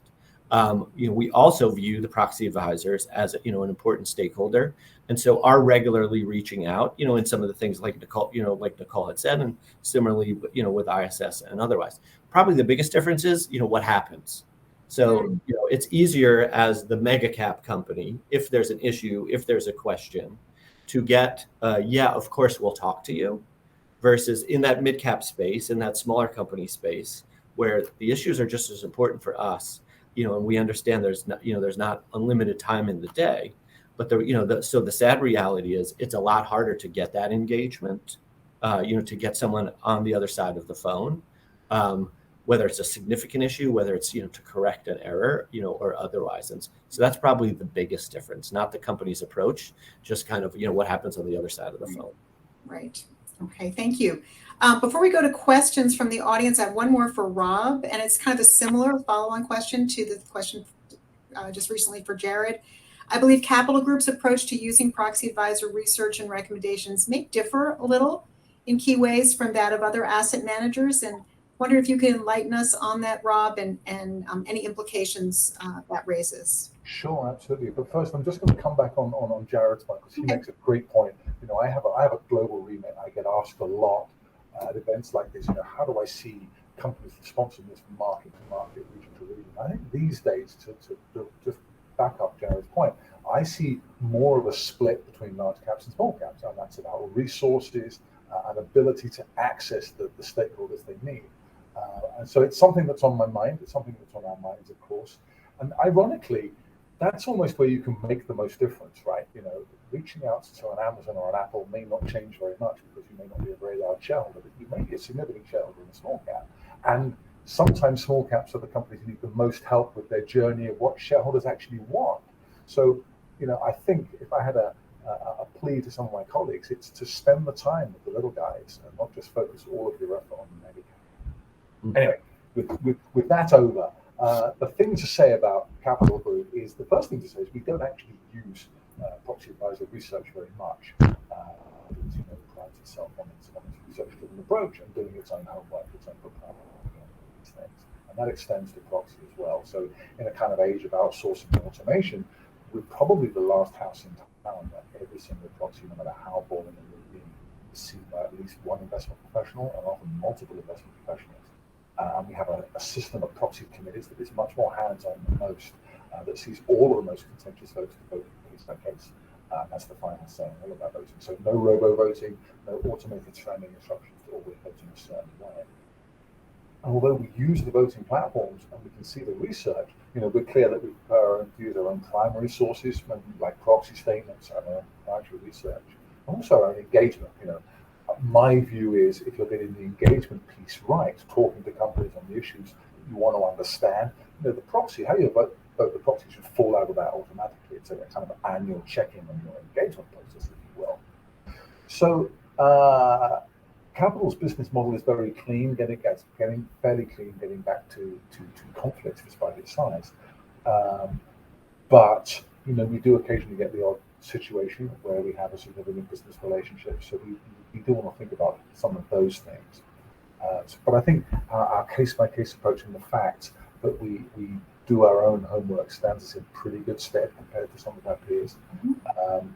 I think, and the other crucial difference is in that very small situation where we do use a third-party fiduciary in an event of a conflict, we provide that fiduciary with our proxy voting policy and supporting voting bills. So it's voting according to Capital's policy rather than their own default policy. So it's as close as we can get as if we voted it ourselves. How is that if there's a conflict, you hand off to a proxy advisor to just execute the vote, but using your own guidelines, basically? Yeah, so they've been provided with all the stuff that my team has got in the same way as if they were a member of my team. So they have the high level policy, you know, the some of the working documents behind that. I guess if I was being super critical, I guess the piece that is missing is the knowledge of the ongoing engagement conversations that are happening. But maybe in these situations, you need to take yourself out of that if your objective here in this small subset is dealing with the potential for a conflict. So yeah, that's the way it works in practice. Okay, thank you. So I'd like to go to one of the questions that have come in. So this is for Nichol. Does Glass Lewis consider as a conflict of interest cases where it issues a vote recommendation on a proposal filed by a shareholder who happens to be a client of Glass Lewis? If so, would that be highlighted in the research report as well? Yes. The answer is yes. We would highlight that in the research report. Okay, great. On the front. Thank you. And we have another question, and this is for Jared. Could you elaborate on conflicts of interest policies of your other advisors, for example, proxy solicitors, pay consultants, or headhunters, some of whom may not have any codes of conduct? Right. Good question, right? You take the point saying, hey, if proxy advisors have conflicts, you know, they're not the only ones. You know, how do companies handle that? That's kind of, you know, how I'm reading the question. I think that is a good point. Whether we're talking about the proxy world or we're talking about the vendor world more broadly, I mean, companies do take the who they choose to partner with from any vendor relationship very seriously, and understanding, you know, what those relationships are and whether they pose a potential issue with the ability to get whatever the contracted service, you know, is. You know, that is true, you know, full stop, and certainly true, you know, for these categories as well. So as an example, you know, understanding whether it's because of relationships with competitors, you know, or other types of conflicts, there are direct discussions with those advisors before any engagement, you know, to flesh that out. You know, is there an opportunity there? You know, potentially different companies probably do it differently. So I think it's a good highlight. It's not just focused on proxy advisors, but certainly the inherent conflicts, you know, that are presented in this part of the system. I think that's appropriately being, you know, spotlighted to them. Great, thank you. Konstantinos, do we have time for more questions? We definitely have time for more questions. Okay. Because we also have a 15-minute break coming up, so we can use some of that time. Okay. Okay. Well, I have some more. Great. For Nichol, Glass Lewis has a 30-day embargo on staff trading around shareholder meetings, and you require, or your firm requires, employees to file a personal trading report. Is that for all staff? Can you tell us, put a little color on this? Is this something that's required to be reported on the personal trade? You know, what's required to be reported and how often? Let's start with that. Happy to elaborate on that, Amy. So all of Glass Lewis supervised persons, and that's a term we use at Glass Lewis, have to comply with our code of ethics. And what that means is employees, independent contractors, temporary workers, and agents, and anyone subject to the supervision of control of Glass Lewis. In addition to that, immediate family members are part of this rule. So prior to buying or selling any stock in a public company, we require them to request pre-approval of all of that. We use a system by the name of Star Compliance to track the brokerage statements of a majority of our supervised people. And that's actually tied to our platform. So it's all automated. It's a simple way for us to ensure that folks aren't buying and selling within that 30-day period that you mentioned. And the way we came up with that, oftentimes I get asked, well, why 30 days? We tried to tie that to the solicitation period. So supervised people are prohibited from trading 30 days before, and then 30 days before, and then 1 day after the date of the company's shareholder meeting. And the 1 day is just to allow market participants to kind of, assess what we've published. So we're very strict with that. And in the platform, actually, someone can go and request approval to trade a particular stock. And because it's linked, it automatically gives you, I actually think it even gives you like a stop sign that says, no, you can't trade, or, green light, you can trade. And then that way, we know what's going on. We also get brokerage statements fed into Start Compliance so that we can self-monitor those statements against the approvals that supervised people request. So it's all very easy to track thanks to technology. A long time ago, it used to be a form that people had to fill out, and I'd get to the office and I'd have like stacks and stacks of people's brokerage statements, which is also not good for data privacy protection. But these days, technology has helped us make our job easier. Good to hear. Thank you. Sure. So before we conclude, I have some final quick questions for each of the panelists. And for Rob and Jared, what is the one improvement you would most like to see in proxy advisory firms' disclosures about potential or actual conflicts of interest? This is good guidance or good feedback for the Oversight Committee. So maybe I'll go first, give Jared time to think. The first thing I want to say is I'm old enough to remember a time before proxy advisors, okay? When you had a pile of telexes and faxes, that's how old I am, this high off the floor in different formats for every custodian bank you dealt with. So standardization and translation and baseline governance research and comparison with local market best practices and electronic voting platforms have transformed the amount of time that we have to focus on the issues in hand rather than the process. So that has been a tremendous benefit. So I, for one, am really glad. We have to deal with these issues, but I'm really glad that advisors are here and important to know what they're about. I think if I had to, linking back to Anna's comments at the start, if I had to pick one thing, I like that most managers are disclosing where there's a potential conflict. I particularly like the way that Glass Lewis does it. The point about revenue is really, really important. It's related but separate. We did some independent research a couple of years back, some in-house research on trying to spot risk of audit failure and auditors. And we looked at all these factors about audit tenure, all of the things, non-audit fees outweighing audit fees, all of the classic stuff. The thing that we found that was key was actually local office reliance on revenue stream. If a local office has a reliance on a single source of revenue, that is more likely to lead to wrong outcomes. So that focus on revenue, it might not be possible for everybody, but food for thought for the future. I think that's good. Interesting. Thank you for sharing that. And Jared, you must have a list. That was a good one, Rob.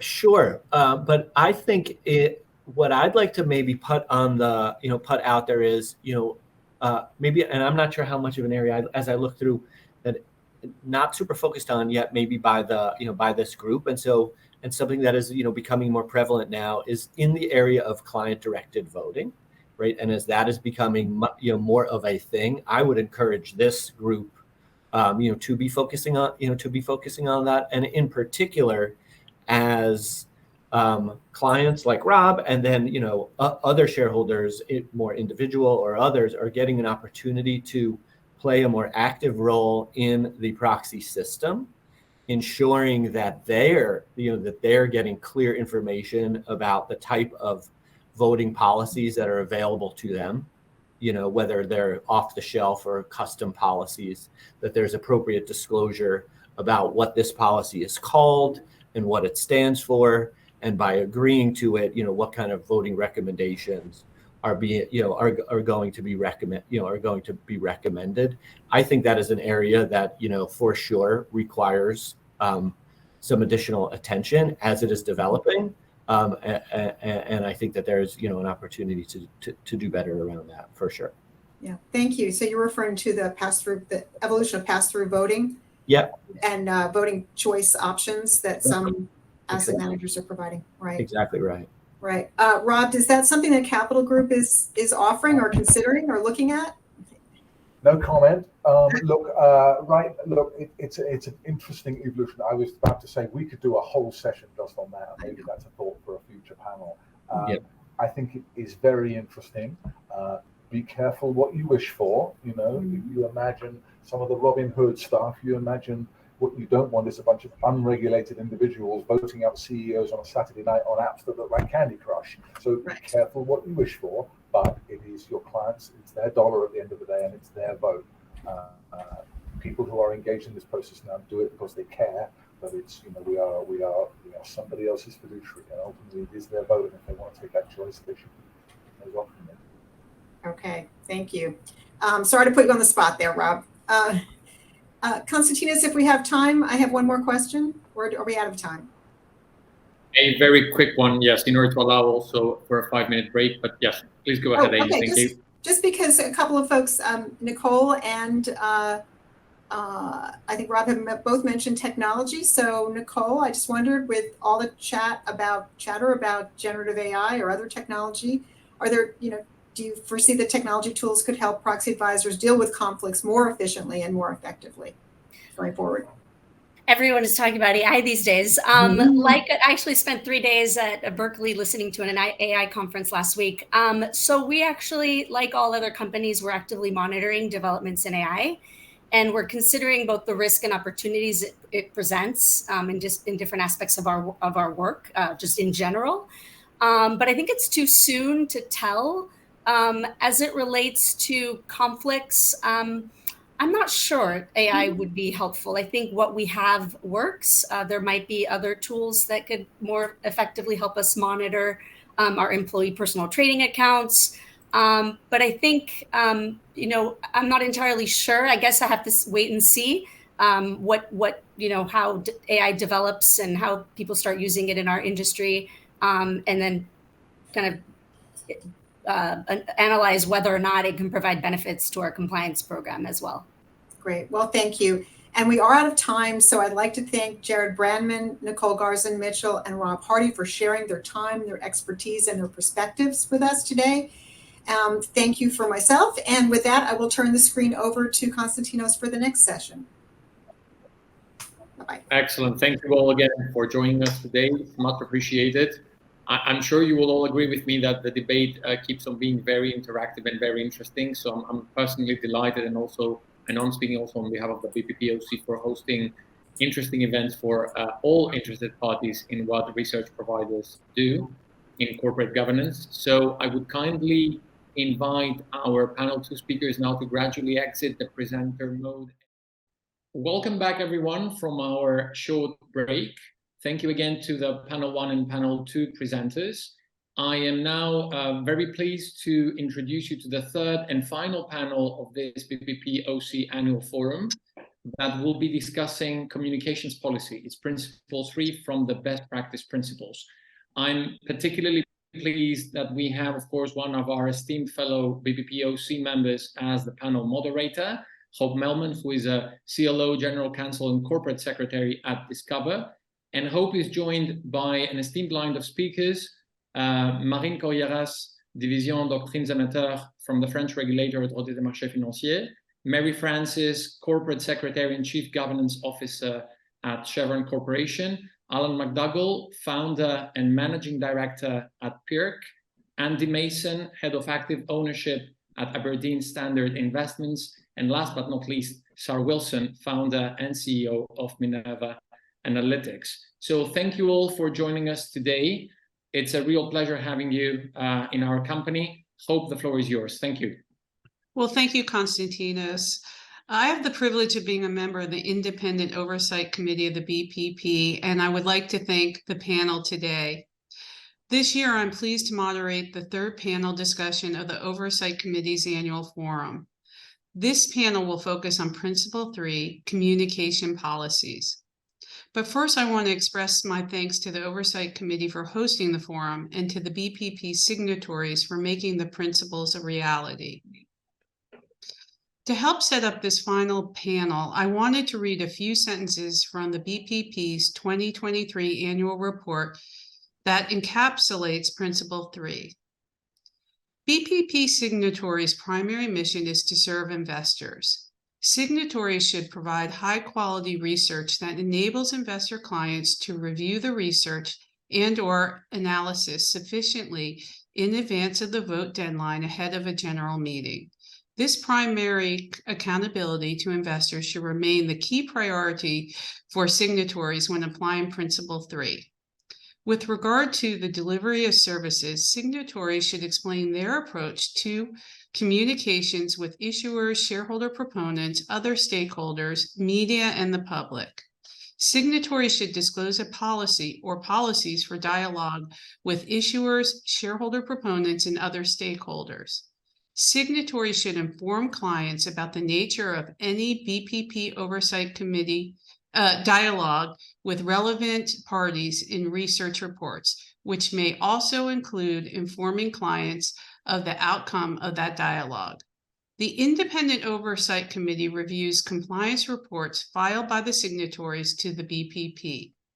This year's review of the reports from all 5 signatories found overall good reporting practices, showing improvements over prior reports. I'd like to provide some Principle 3 highlights from this year's review. First, on the engagement practices and reporting, we noted that different signatory business models compel different approaches to engagements with listed companies and other parties. Regarding communications with issuers, the Oversight Committee believes that timely issuer feedback can be a material contributor to research accuracy. However, the committee recognizes that different business models apply here and that issuer feedback process must be balanced against the need to deliver voting analysis to investor clients in sufficient time for them to undertake meaningful stewardship and informed voting. Finally, stakeholder confidence can be enhanced with clear complaint procedures. As such, the Oversight Committee holds that each signatory has an obligation under the principles to have effective procedures for handling complaints from issuers or others. Such procedures should demonstrate responsiveness and timeliness. So, without further ado, let's move on to our discussion. I'd like to start by asking each of you your perspective on best practices, principles, expectations for communications policies. Do they cover the most critical aspects? Is something missing? Do you have any suggestions for future changes to the communications principles? Let's start with Maureen.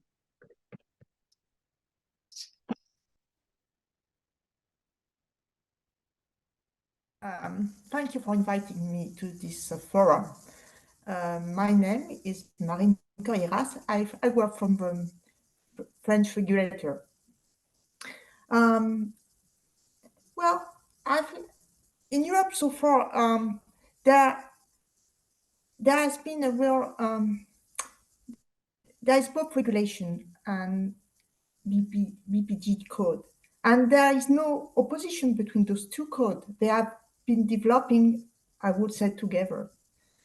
The BPG code has been developed since 2013, following the European Security Markets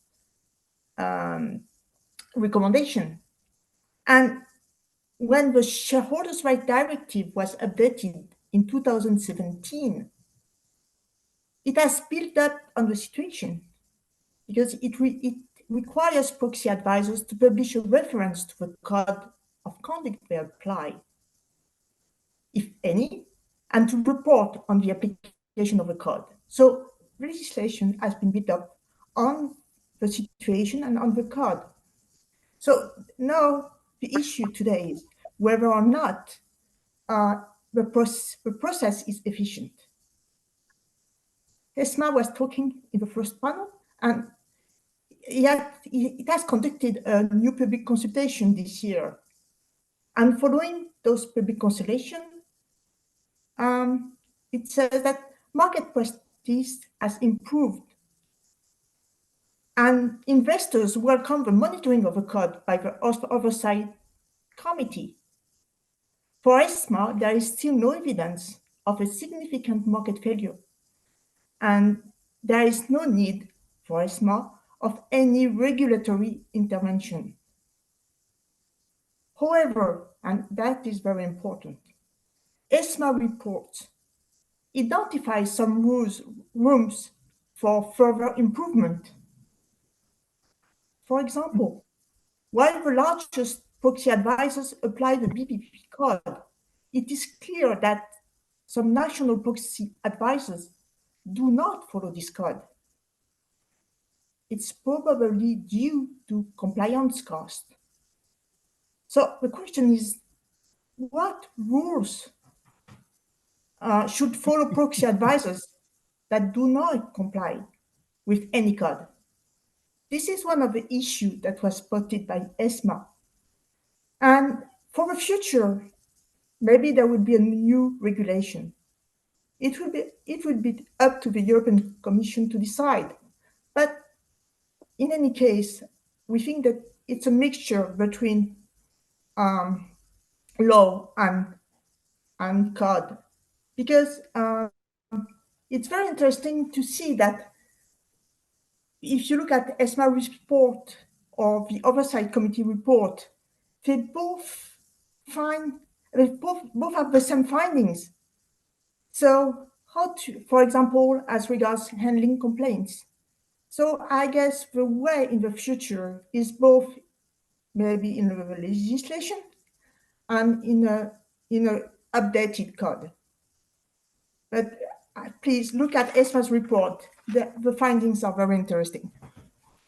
Well, thank you for that. I will turn to Mary Frances to give her perspective on the expectations for the communications policy.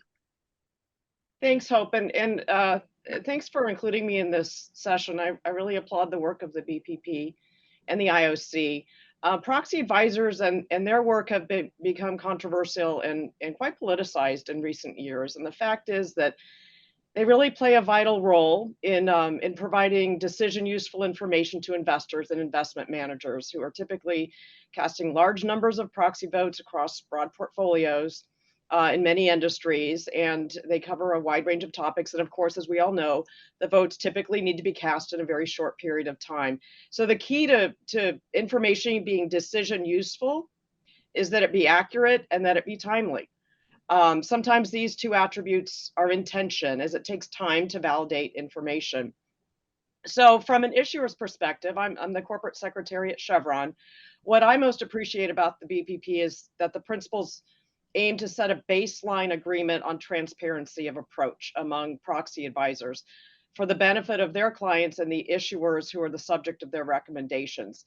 And this enables investors who use their services to better understand what goes into the recommendations so that investors and investment managers can make informed decisions on the selection of proxy advisors and how they use the information and the recommendations provided by the proxy advisor.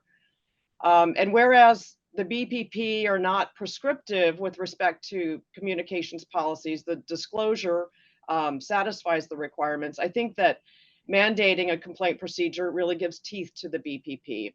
And this enables some measure of accountability for the information and the recommendations that proxy advisors produce, because the recommendations do have consequences. So I guess a final point I would make is that the proxy advisor industry needs competition. It would not be healthy for the proxy voting environment if there weren't competition. So the BPP leave room for the proxy advisors to differentiate their offerings and differ in how they meet the expectations, but in a way that doesn't mislead clients in terms of what they're getting. Thank you, Mary. If you need to put yourself on mute, we can hear some background noise. Would appreciate it of the participants or the panelists when somebody else is speaking. With that, I will turn it over to Alan to get his perspective on the expectations for the communications policy. Hi, everybody. Thanks for the invite to speak on this panel. I think one of the most remarkable things about this whole debate certainly today, but also in previous months, is the lack of significant challenge to what we've set out and what ESMA essentially is recommending be adopted in terms of these processes of communication. We haven't had a massive influx of communications from either issuers, regulators, or broad investors beyond our client base. I think it's partly to do with comfort in the processes we put in place several years ago. I think we were probably one of the first of the proxy advisors to enable companies to see a final version of our reports to clients, including voting recommendations. That was a challenge for us at the time. We were worried. We were, frankly, in some cases embarrassed to have to do that, but I think it's been a success. And of course, in so much of the capital market these days, one of the missing ingredients is trust. And if there's one thing that we need to do is to develop a relationship of trust with all those stakeholders. I think the second thing is that we haven't either seen a dramatic rise in issuers wanting to communicate differently with us than they have done historically. And I'm going to be cynical here for a minute. Our view of the issuer perspective in general is frankly to get the vote out to support the board. That's what it's all about. Now, there are circumstances when the issuers are desperate for that because the vote tallies are on a knife edge, and reviewing the proxies coming in to the company secretary, etc., or their agent is a bit frightening. But I think the second issue is, I still think, broadly speaking, we've got the basics right, which isn't to say there can't be improvement, but I think that in terms of the practice, and certainly our experience over the last couple of seasons, is very positive. And I also think it's important to admit mistakes. I mean, we spent probably 15 years not really understanding how we should take account of issuer responses to our reports. First of all, we didn't get a lot, but when we did get them, we had difficulty in responding for various reasons. But we cracked it, I think, about 15 years ago, in the sense that we started to take issuers seriously. I know this sounds stupid and arrogant, but I think, frankly, that was the reality. So I'm pleased that we've managed to build a little bit of that trust over the years, and also help make transparent the way we deal with issuers. And now, quite a large section of our shareholder voting guidelines covers how we respond to issuers and what we expect of them. And I think that's been a healthy dialogue. So I'll stop there. So Alan, thank you so much. I thought that was a great perspective, and everybody's perspective have been very helpful so far. I do like the concept of saying trust is really important, because I do believe that that's the most important thing in this situation. With that, I'm going to turn it over to Andy to get his perspective on the communications policy.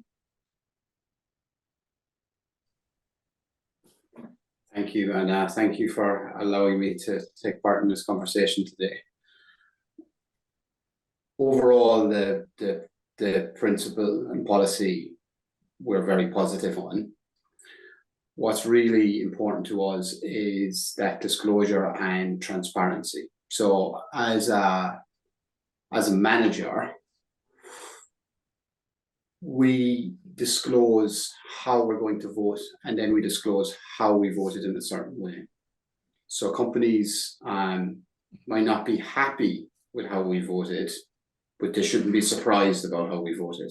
So we need to have that level of disclosure, and we also need to have that level of disclosure for our clients. Now, we use Proxy Advisor, and we also need to have that same level of transparency there on how we're using that advisor, the advice we're getting from them, and the resulting voting action that we're taking. If we're thinking about future challenges with this, I think that the power within proxy advisors, particularly with the growth of passive investment is going to grow. And I think there's already challenge there where you see certain more passive style approaches, which just rely more on the proxy advisor, as opposed to the more active approach we take, that influence is growing more and more and more. And as a result, the disclosure required and the reasoning behind certain recommendations being reached is just getting more and more important. And it's influencing more and more money in the market. Well, thanks so much. I'm going to turn it to Sarah now for her perspective on the expectations for the communications policy.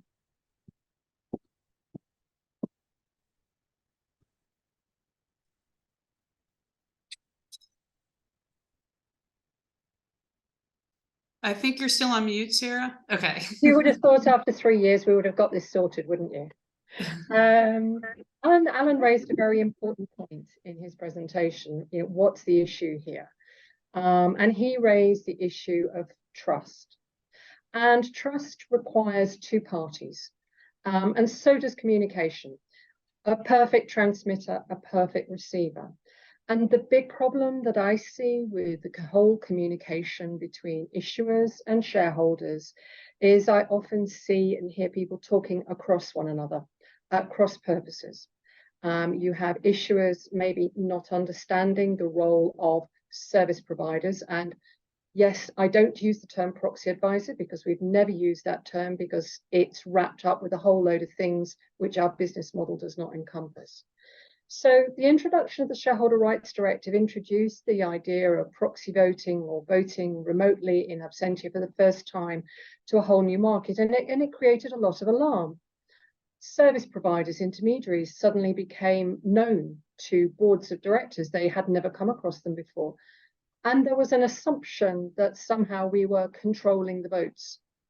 And there was not necessarily ever so much desire to listen to alternative points of view about how the owners, the providers of capital, actually wanted to express their wishes. We still have problems with communication today. And one of the biggest problems is that complex chain of intermediaries, which means that companies really don't know who their shareholders are. So we become the most obvious point of reference for many of the boards. Now, our clients ask us not to communicate with issuers. The reason that they do that is very simple. They're the providers of capital. They want to have the conversations with companies. They don't want those conversations intermediated by us. And I know that's difficult for some issuers to deal with, but I've got to respect my clients' wishes. And in that regard, you know, when it comes to things like client-directed voting, pass-through voting, I always say all voting is client-directed. What we're doing here is respecting the wishes of our clients to gather the information, to get the data into shape. And in that regard, we will communicate with issuers about general issues, such as, for example, quality of disclosures. If anybody has ever tried to collate climate change data for the quoted community, you will know what we mean when I say it's a garbage in, garbage out problem. And this is where standard setters and regulators are so important on creating a common framework that we can all sort of revolve around. So issuers don't know who their shareholders are. And I would say to issuers, if you've got complaints about how your shareholders are voting, you need to take that directly back to the people who are casting the vote, not executing, not the mechanical bit in the middle. Yes, mistakes do happen with that, but you need to be spending more time actually analysing what your investors are saying in their policies. I can promise issuers we get taken to task for our mistakes. If we make them, our clients are very vocal in telling them. And for 25 years, we have always operated a quality assurance program where clients and feedback from clients has been absolutely at the heart of it. Alan said he'd not seen much pushback or feedback from the market, and I would say extend that. We heard comments about competition and not creating undue burdens, and I have to say is that I have not seen a single instance where we've seen an RFP or a client coming and saying, oh, your BPP report was an absolute standout. And that's actually why we would like to come and talk to you now. In fact, if anything, I think it creates more of a problem, that bigger barrier to entry, because people will just look at these principles and say, I don't want to get involved in that. This is ridiculous. I want to provide good research for my clients. Why am I having to always think about what issues are thinking? So I think we've still got some way to go. I think we need to have some tougher conversations with all of the counterparties in the ownership chain, not on a finger-pointing basis, but to actually get to the bottom of why there are still these concerns, because ESMA has been very clear in its report that there is not a market failure. Voting levels are extraordinarily high in favour of management, over 99%. So we just still, I think, need to bottom out some of these issues or concerns. And this is where this forum plays such an important role. Well, thank you so much for that, Sarah. And I'm going to turn to the panelists, and starting with Mary Francis, if you'd like to respond to what you heard from Sarah and the other proxy advisors or service providers. And if you can elaborate on, as an issuer, what role do you typically communicate directly with proxy advisors, and what role do they play at your company? And are there communication practices between companies and proxy advisors or service providers you think can be enhanced going forward? So I'll turn that question to you. Okay, thanks, Hope. Appreciated hearing the remarks. I do think there's a lot of room for agreement and alignment that there are opportunities ahead. But I'll say, as an issuer, my perspective, proxy advisors play a very important role at voting outcomes at our company. There's plenty of academic literature documenting their influence, and at our company, we've directly observed the influence on a number of occasions. For example, when a recommendation comes out, the vote grows. When the recommendation is reversed because we've pointed out a factual error, the vote reverses. So we know, and it varies based on the item on the proxy, that there is a tangible, ascertainable impact. And because of this, we view proxy advisors as key stakeholders for our engagement efforts. The main ones we in our market work with are ISS and Glass Lewis, and we meet with them at least once a year. And we also encounter them at conferences and various convenings. And it's important that we meet with proxy advisors in season to go over the proposals we've received. And they're interested in knowing what engagement we've had with the proponent, what they're really looking for. Sometimes it's a different ask than is stated in the ask of the proposal. And we find these discussions with the proxy advisors mutually helpful. They don't tell us how they're going to recommend. They might point us to a policy that's on point, but it's clear that they're going to base their recommendation on information that's publicly available. I will say that we liked it when we would receive a draft of the proxy advisor's recommendations in advance, because we've got a history of being able to identify errors, and there was a good dialogue. They were more than often fixed. These are factual errors that can lead to, depending on the policy of the proxy advisor or the policy of their client that's using their reports, that can have an impact on the vote. So we are all aligned that we want quality, decision useful information. But so because of politicization that I mentioned earlier, that landscape of change has changed of getting the reports in advance, but there is a mechanism for identifying errors, and it seems to work. So we're happy with that. As I said, it's really a tension between getting the report quickly and fly specking it for accuracy. But I think that as an issuer, we are in a position where we're most knowledgeable about the facts of our company and about the facts that are reported in our proxy. So whether it be our facts about our directors or our board structure. So we like being able to provide that input to get it right the first time.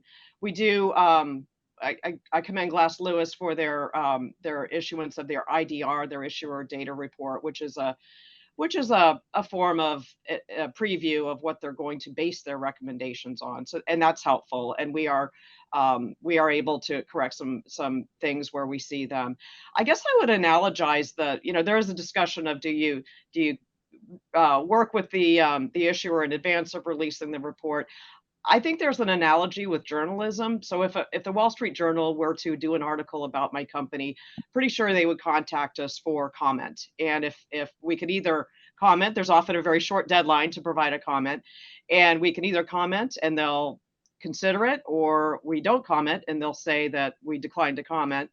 But if that doesn't happen, then our recourse, if they get something factually wrong, is we write a letter to the editor. And the risk, if you import that analogy over to proxy advice, the risk is that no one reads the letter to the editor afterwards. So getting the right information informed by the issuer on verifying the facts, I think it serves the common goal of getting accurate information in front of issuers, or sorry, in front of proxy voters. Well, thank you so much. I'm going to turn back to Maureen. And Maureen, can you tell us if you see future coordination between private ordering initiatives such as BPP and the regulators? And if you could talk a little more about the advantages and disadvantages of BPP's private ordering as opposed to regulation. Yes, thank you. Well, we really believe that a mix of soft law and hard law is very useful in the area of corporate governance. And it is the case for proxy advisors. Why so? Because there is a lot of evolution, and hard law cannot catch this. So let me give you an example. Investors are demanding more ESG data, and proxy advisors are being asked to provide such data. And in its recent report, ESMA highlights that there is then a need for more information that proxy advisors should give. So as a result, because there is a need to know what is the new revenue split of proxy advisors. What is their business model? What do they do? Is there a new source of conflict of interest? And what about this new data, this ESG data? What is the source? So ESMA highlights many new issues, and it would be very interesting if the BPPG would tackle with this issue, and without waiting any regulatory intervention. It would be useful for everybody. That's an example. Okay, well, thank you so much. I'm going to turn to Alan again, and if you can speak to us, as a proxy advisor and research provider and a signatory, what changes have you made in your communications and reporting processes since becoming a signatory?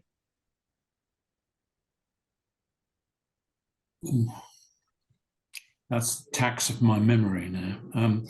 Well, I think broadly speaking, I think we are much more transparent to issuers. I think we're also quite transparent to our client base as well. So we have a kind of internal slogan at PERC, which is that if we make a vote recommendation, it's got to be justified by having its origin in our shareholder voting guidelines. And if an issuer can point out the fact that we've made a recommendation and they can't find it in our voting guidelines, they haven't looked hard enough, is basically the issue. I think secondly, we've become much more sensitive to the challenges that issuers face in responding positively to shareholder concerns about their governance profile. And also, we've tried to, we've changed our procedures in terms of how we respond to complaints, for example, and that's important. Excuse me, but it is. We all have the frustration, I suspect, that where concerns by an issuer expressed by a spokesperson are not really factual. They are more essentially based on the negative impact they feel a negative voting recommendation will have on their activities. I understand that, but at the end of the day, they've got to recognise that we have a job to do, and the tough side of that is we have to make final recommendations to clients to consider. But I think in general, I think the market is going in the right direction here. I was fascinated by the comments from our colleague at ESMA this morning. Was it this afternoon? This afternoon, yeah. Valerio. I thought they were interesting. I'd be happy to discuss them in the group. I think conflicts of interest disclosure is important, and I think we could do a better job on that. But I'm not sure that the idea of a kind of last review by ESMA on BPP complaint processes will work. It seems to me a slightly step beyond the arrangements we have at the moment. But if detailed proposals do come out, we'll obviously have to address them. Thank you for that. Mary, I just want to address, because this has come up a few times, about just getting the vote. So can you address that topic from an issuer's perspective? Sure. I would agree. There are factual matters, and then there are interpretive matters, or seeing things differently. And yes, I respect that, and I respect the view of the role of the proxy advisors. You have a responsibility to consider the information in front of you, to formulate an independent recommendation. So when I mentioned that we often have, and I did the research, I pulled it, and we've got every year we've got a number of factual matters to correct. Varies by year, but I mean factual, and that's validated by the fact that they are corrected. Number of boards of a director, and it's consequential if the number is overstated and it triggers a voting policy. That is and we do care about that. We want we nominate thoughtfully our directors, and we would like them to be voted on.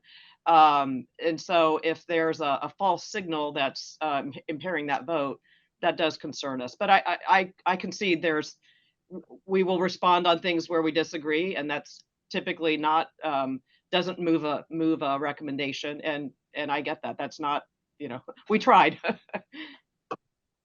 Well, thank you, Sarah. With that, do you feel like companies are taking more of an ownership in ensuring their reporting is accurate and complete, which allows you to provide more complete reporting to your clients? And if not, what is missing or lacking from your perspective? Well, it's certainly a work in progress. And as compared with 25 years ago, you've got to remember that annual reports may have been like 15 pages long. Now, even the remuneration report is longer than the annual report used to be. And I think that one of the areas where company secretaries and the finance director in particular could work a little bit more on is engaging with standard setters. We rarely see use of XBRL or other technologies which would remove what we call the major or minors. One of the things that we talked about in our statement was the difference between a material mistake that would, if it was brought to the attention of the shareholder, make a difference to how they're going to vote, versus something which is actually, yes, it's unfortunate, human beings are involved, it's a spelling mistake, but actually it doesn't actually make a difference to the vote itself. So I think engaging with the standard setters, using more technology, Stop having 31st December year ends and having all of your AGMs in the last week of April. Shareholders would really appreciate that. You might even get cheaper audits as well. I think issuers need to remember it's the data that's influential, not the conduit of the information. Yes, of course, a vote will change when information is provided because we are charged with analysing issues according to a set of policy requirements that our clients have. Often those requirements are embedded in law. So when we, like Bloomberg, like Refinitiv, like lots of other data vendors are out there gathering data, investors respond to that data. And I just sort of remind people the problems that we've seen with MiFID, the problems that we're now seeing with ESG ratings. And actually, funnily enough, Valerio, if you're still on the line, you might remember we did raise the issue of ESG data and ratings when the first debate over proxy research was being raised. And that goes to that politicization thing. So I think there are more things, and we often pick up an annual report and we can say, do you know, about 4 different people wrote this report. And we can see that often annual reports are not knitted together between different departments. And I think that's a great shame because some of the stories that companies have to tell about themselves are absolutely fabulous. There's some amazing stuff being done out there. And I don't want issuers to think, oh, we've all got a downer on issuers. We don't. You know, issuers are critical for a just transition to a net zero world. But you've got to tell your stories better rather than just kicking the provider of the data to the client. We want you to do a better job. We think that there are ways that you could do a better job. Doesn't have to cost you lots and lots of money. So can we get away from thinking about the conduits more to the materiality of the information and how you can tell your stories better? And I think that's the takeaway I want issuers to have, is we're not out to trip anybody up, and the voting results reflect that. You've got to remember 99% of votes are 99% in favour 99% of the time. And it's the same research process which does that as throws up alleged errors. So let's focus on the positive. Yes, things can improve. It's not all bad news.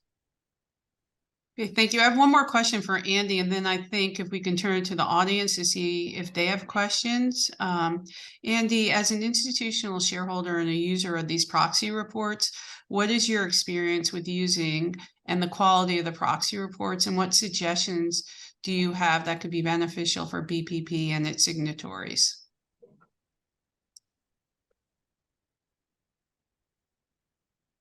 Yeah, so I mean, generally we find the research really good, and I just want to come back to some points that Sarah made, if I can first.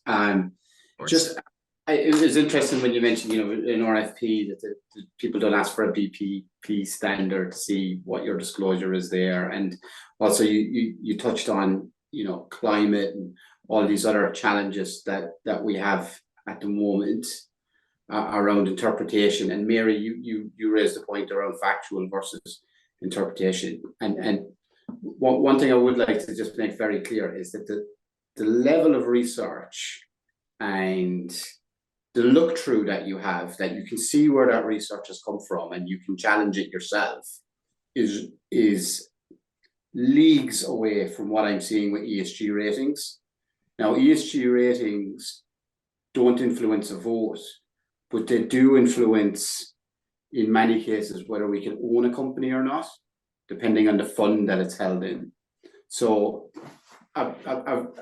you know, I'm not really down on the proxies. That the research is generally really good. And if I use it as a comparison to the ESG rating providers, that's where I'm most concerned, because I could actually envisage share price going down because they would need to sell out so many funds, particularly in Europe, because a rating provider has come out with some obtuse number and you don't know how it's been arrived on, you don't know which company information has been used, and you don't know what level of challenge that there is there. So, you know, I just wanted to highlight that from the kind of previous discussion. Around feedback to our provider and you know, what could be improved. More information on the engagement with the issuer would be good if we could see more of that. We've been with our provider for a very long time. We've got a really good relationship. They help apply our project, our voting standards for us. So I think that we've been, it's kind of partnership. It's quite two-way about how we go about it, but that's an active position. So we make the decisions on the votes, and we go and speak to companies on the votes, and we will go and reference what the company has said in their own statements as well. You're not seeing as much of that. And to my earlier points, where folk are a bit more passive and they're just going to go with what advice has been given to them. And Mary, where you've seen numbers go down in favour, numbers go up depending on what an advisor is saying, I'd imagine that a big driver of that would be people really just following what their advisor has said instead of actually looking at the company that they've invested in. Well, thank you. Konstantinos, is it better for participants to raise their hand or to put questions in the Q&A box?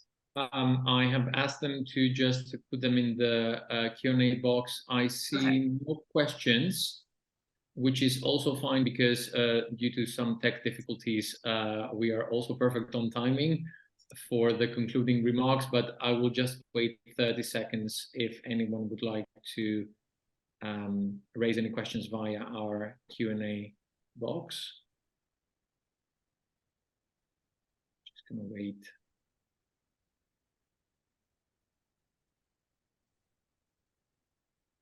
I see none in the chat function either. Q&A, none. Okay, so let me thank you all for. Do you need me? Oh, okay. Elizabeth, yes. Elizabeth, do you have a question? No. No. Okay. So let me thank you for your participation. Panel 3 is always a very interesting panel because we see, of course, issuers and service providers having a lot of different takes on the same topic, which makes it always very, very fun to follow, and of course, intellectually stimulating to reflect upon after the panel finishes. So it's the experience we have every year. So I'm delighted that once again this year we had the same interactive and stimulating discussion. So thank you all, panelists, and of course to Hope for moderating panel 3. I will now proceed with my concluding remarks. Of course, we are recording this event and we will merge it with the other video in order to have one single video for promotion purposes afterwards, and in order for our audience to be able to access it again and again if they wish to view it since the beginning. So I think that from today's forum, and as it happens every year, we have some key takeaways. So first of all, talking about compliance of signatories, I think that there is no doubt that, as you will also see in our annual report, signatories comply with the best practice principles. That's a very positive key takeaway message to remember. Now, of course, as we mentioned in our report, there are areas for further improvement, but that doesn't mean that compliance is not there. Compliance is there, but of course, further improvements are also very welcome and are always welcome, as they should be. We operate in a soft law framework, so the improvements are bound to be gradual and are bound to be continuous. We are particularly pleased with ESMA's report this year. And of course, we all heard Valerio Novembre's presentation today. We're particularly pleased because ESMA, echoing as well other regulators across the globe, such as the SEC, mentioned in its report that the monitored self-regulation system is a robust system that should be maintained. So it is clear that we have an international regulatory convergence related to the usefulness and to the efficiency of the monitored self-regulation system. We, of course, not only advocate, but we have launched it as BPPG and its oversight body, the BPP OC, and we keep on exercising it. And I think that takes me to the second key takeaway message, which is that we have been particularly pleased from the interest that has been shown, not only from the attendees today to this event, and not only from the feedback that we keep on receiving from various parties throughout the year, but from the fact that we have been approached by a series of international, national, and regional organizations that want to mimic the monitored self-regulation system, and they are approaching us constantly in order to understand our modus operandi and how it actually works in practice with signatories. And of course, the outcome is always positive in the sense that it is a convincing model. We keep on collaborating closely with signatories. I would like, of course, to remind you, but I'm sure you've read our reports year after year, that, of course, it's not about simply reviewing annual statements from signatories, although this is a fundamental part of what we do. We keep on being in continuous contact and constructive dialogue with signatories. We keep on reflecting upon the principles.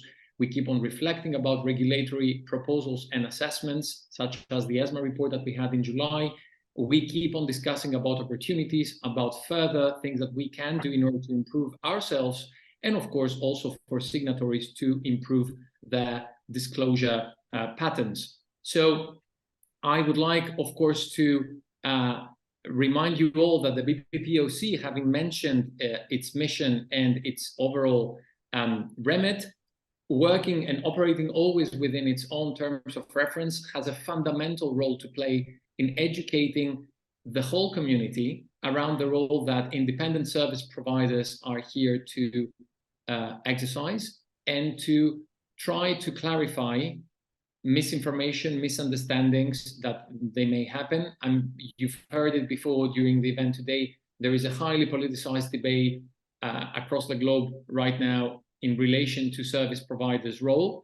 And there is a fundamental difference between the debate that is taking place in the US and the debate that is taking place in the EU, for example, in the area of ESG. So the BPP OC is, I think, ideally placed in order to keep on educating the whole community with its own monitored self-regulation framework, and of course, under the best practice principles group that created it 3 years ago. And talking about years and time, let's not forget that 2023 marks the 10th year since the inception of the best practice principles group. And I'm sure that you've all followed their activities. The best practice principles group has engaged in a series of public consultations, reviewing its own principles back in 2019 and introducing us, its oversight body, 3 years ago. So we are discussing about 10 years that have been truly, truly interesting, full of developments, full of consultations. And I think that the last takeaway message would be that it's the willingness of all stakeholders to keep on engaging with each other in order not just to better understand the role that service providers exercise, but also in order to mutually understand each other. I think it's key from the discussions we also had today. So it was very productive to see various participants from institutional investors, regulators, issuers, but also service providers keep on exchanging views and keep on testifying to that need to collaborate, to come closer, to rely upon the monitored self-regulation modus operandi in order for disclosure to keep on improving, but also, echoing ESMA's report, for competition issues to be protected. We need all signatories to keep on operating the way they want to. We do not ask for harmonization. It is not harmonization that will lead us to better outcomes. Signatories have the right to keep on operating the way they see fit, and the monitored self-regulation is the best system in order to support this kind of ambition. Let me thank you before I terminate the session by thanking, of course, Maria Barata, our administrative assistant, and of course, all panelists and panel moderators, but mostly our audience who has followed us till the last part in today's challenging tech issues. And of course, I have circulated the annual report. You can also find it on the BPPG website, together with a media release, which is also there. And I would invite you to get in touch with us throughout the whole year You have also the Oversight Chair email address in order to keep on engaging and keep on improving corporate governance in general, but of course keep on feeding into the way we operate in that remit that we have by being the oversight body of independent service providers. So thank you all and enjoy the rest of your day. Thank you.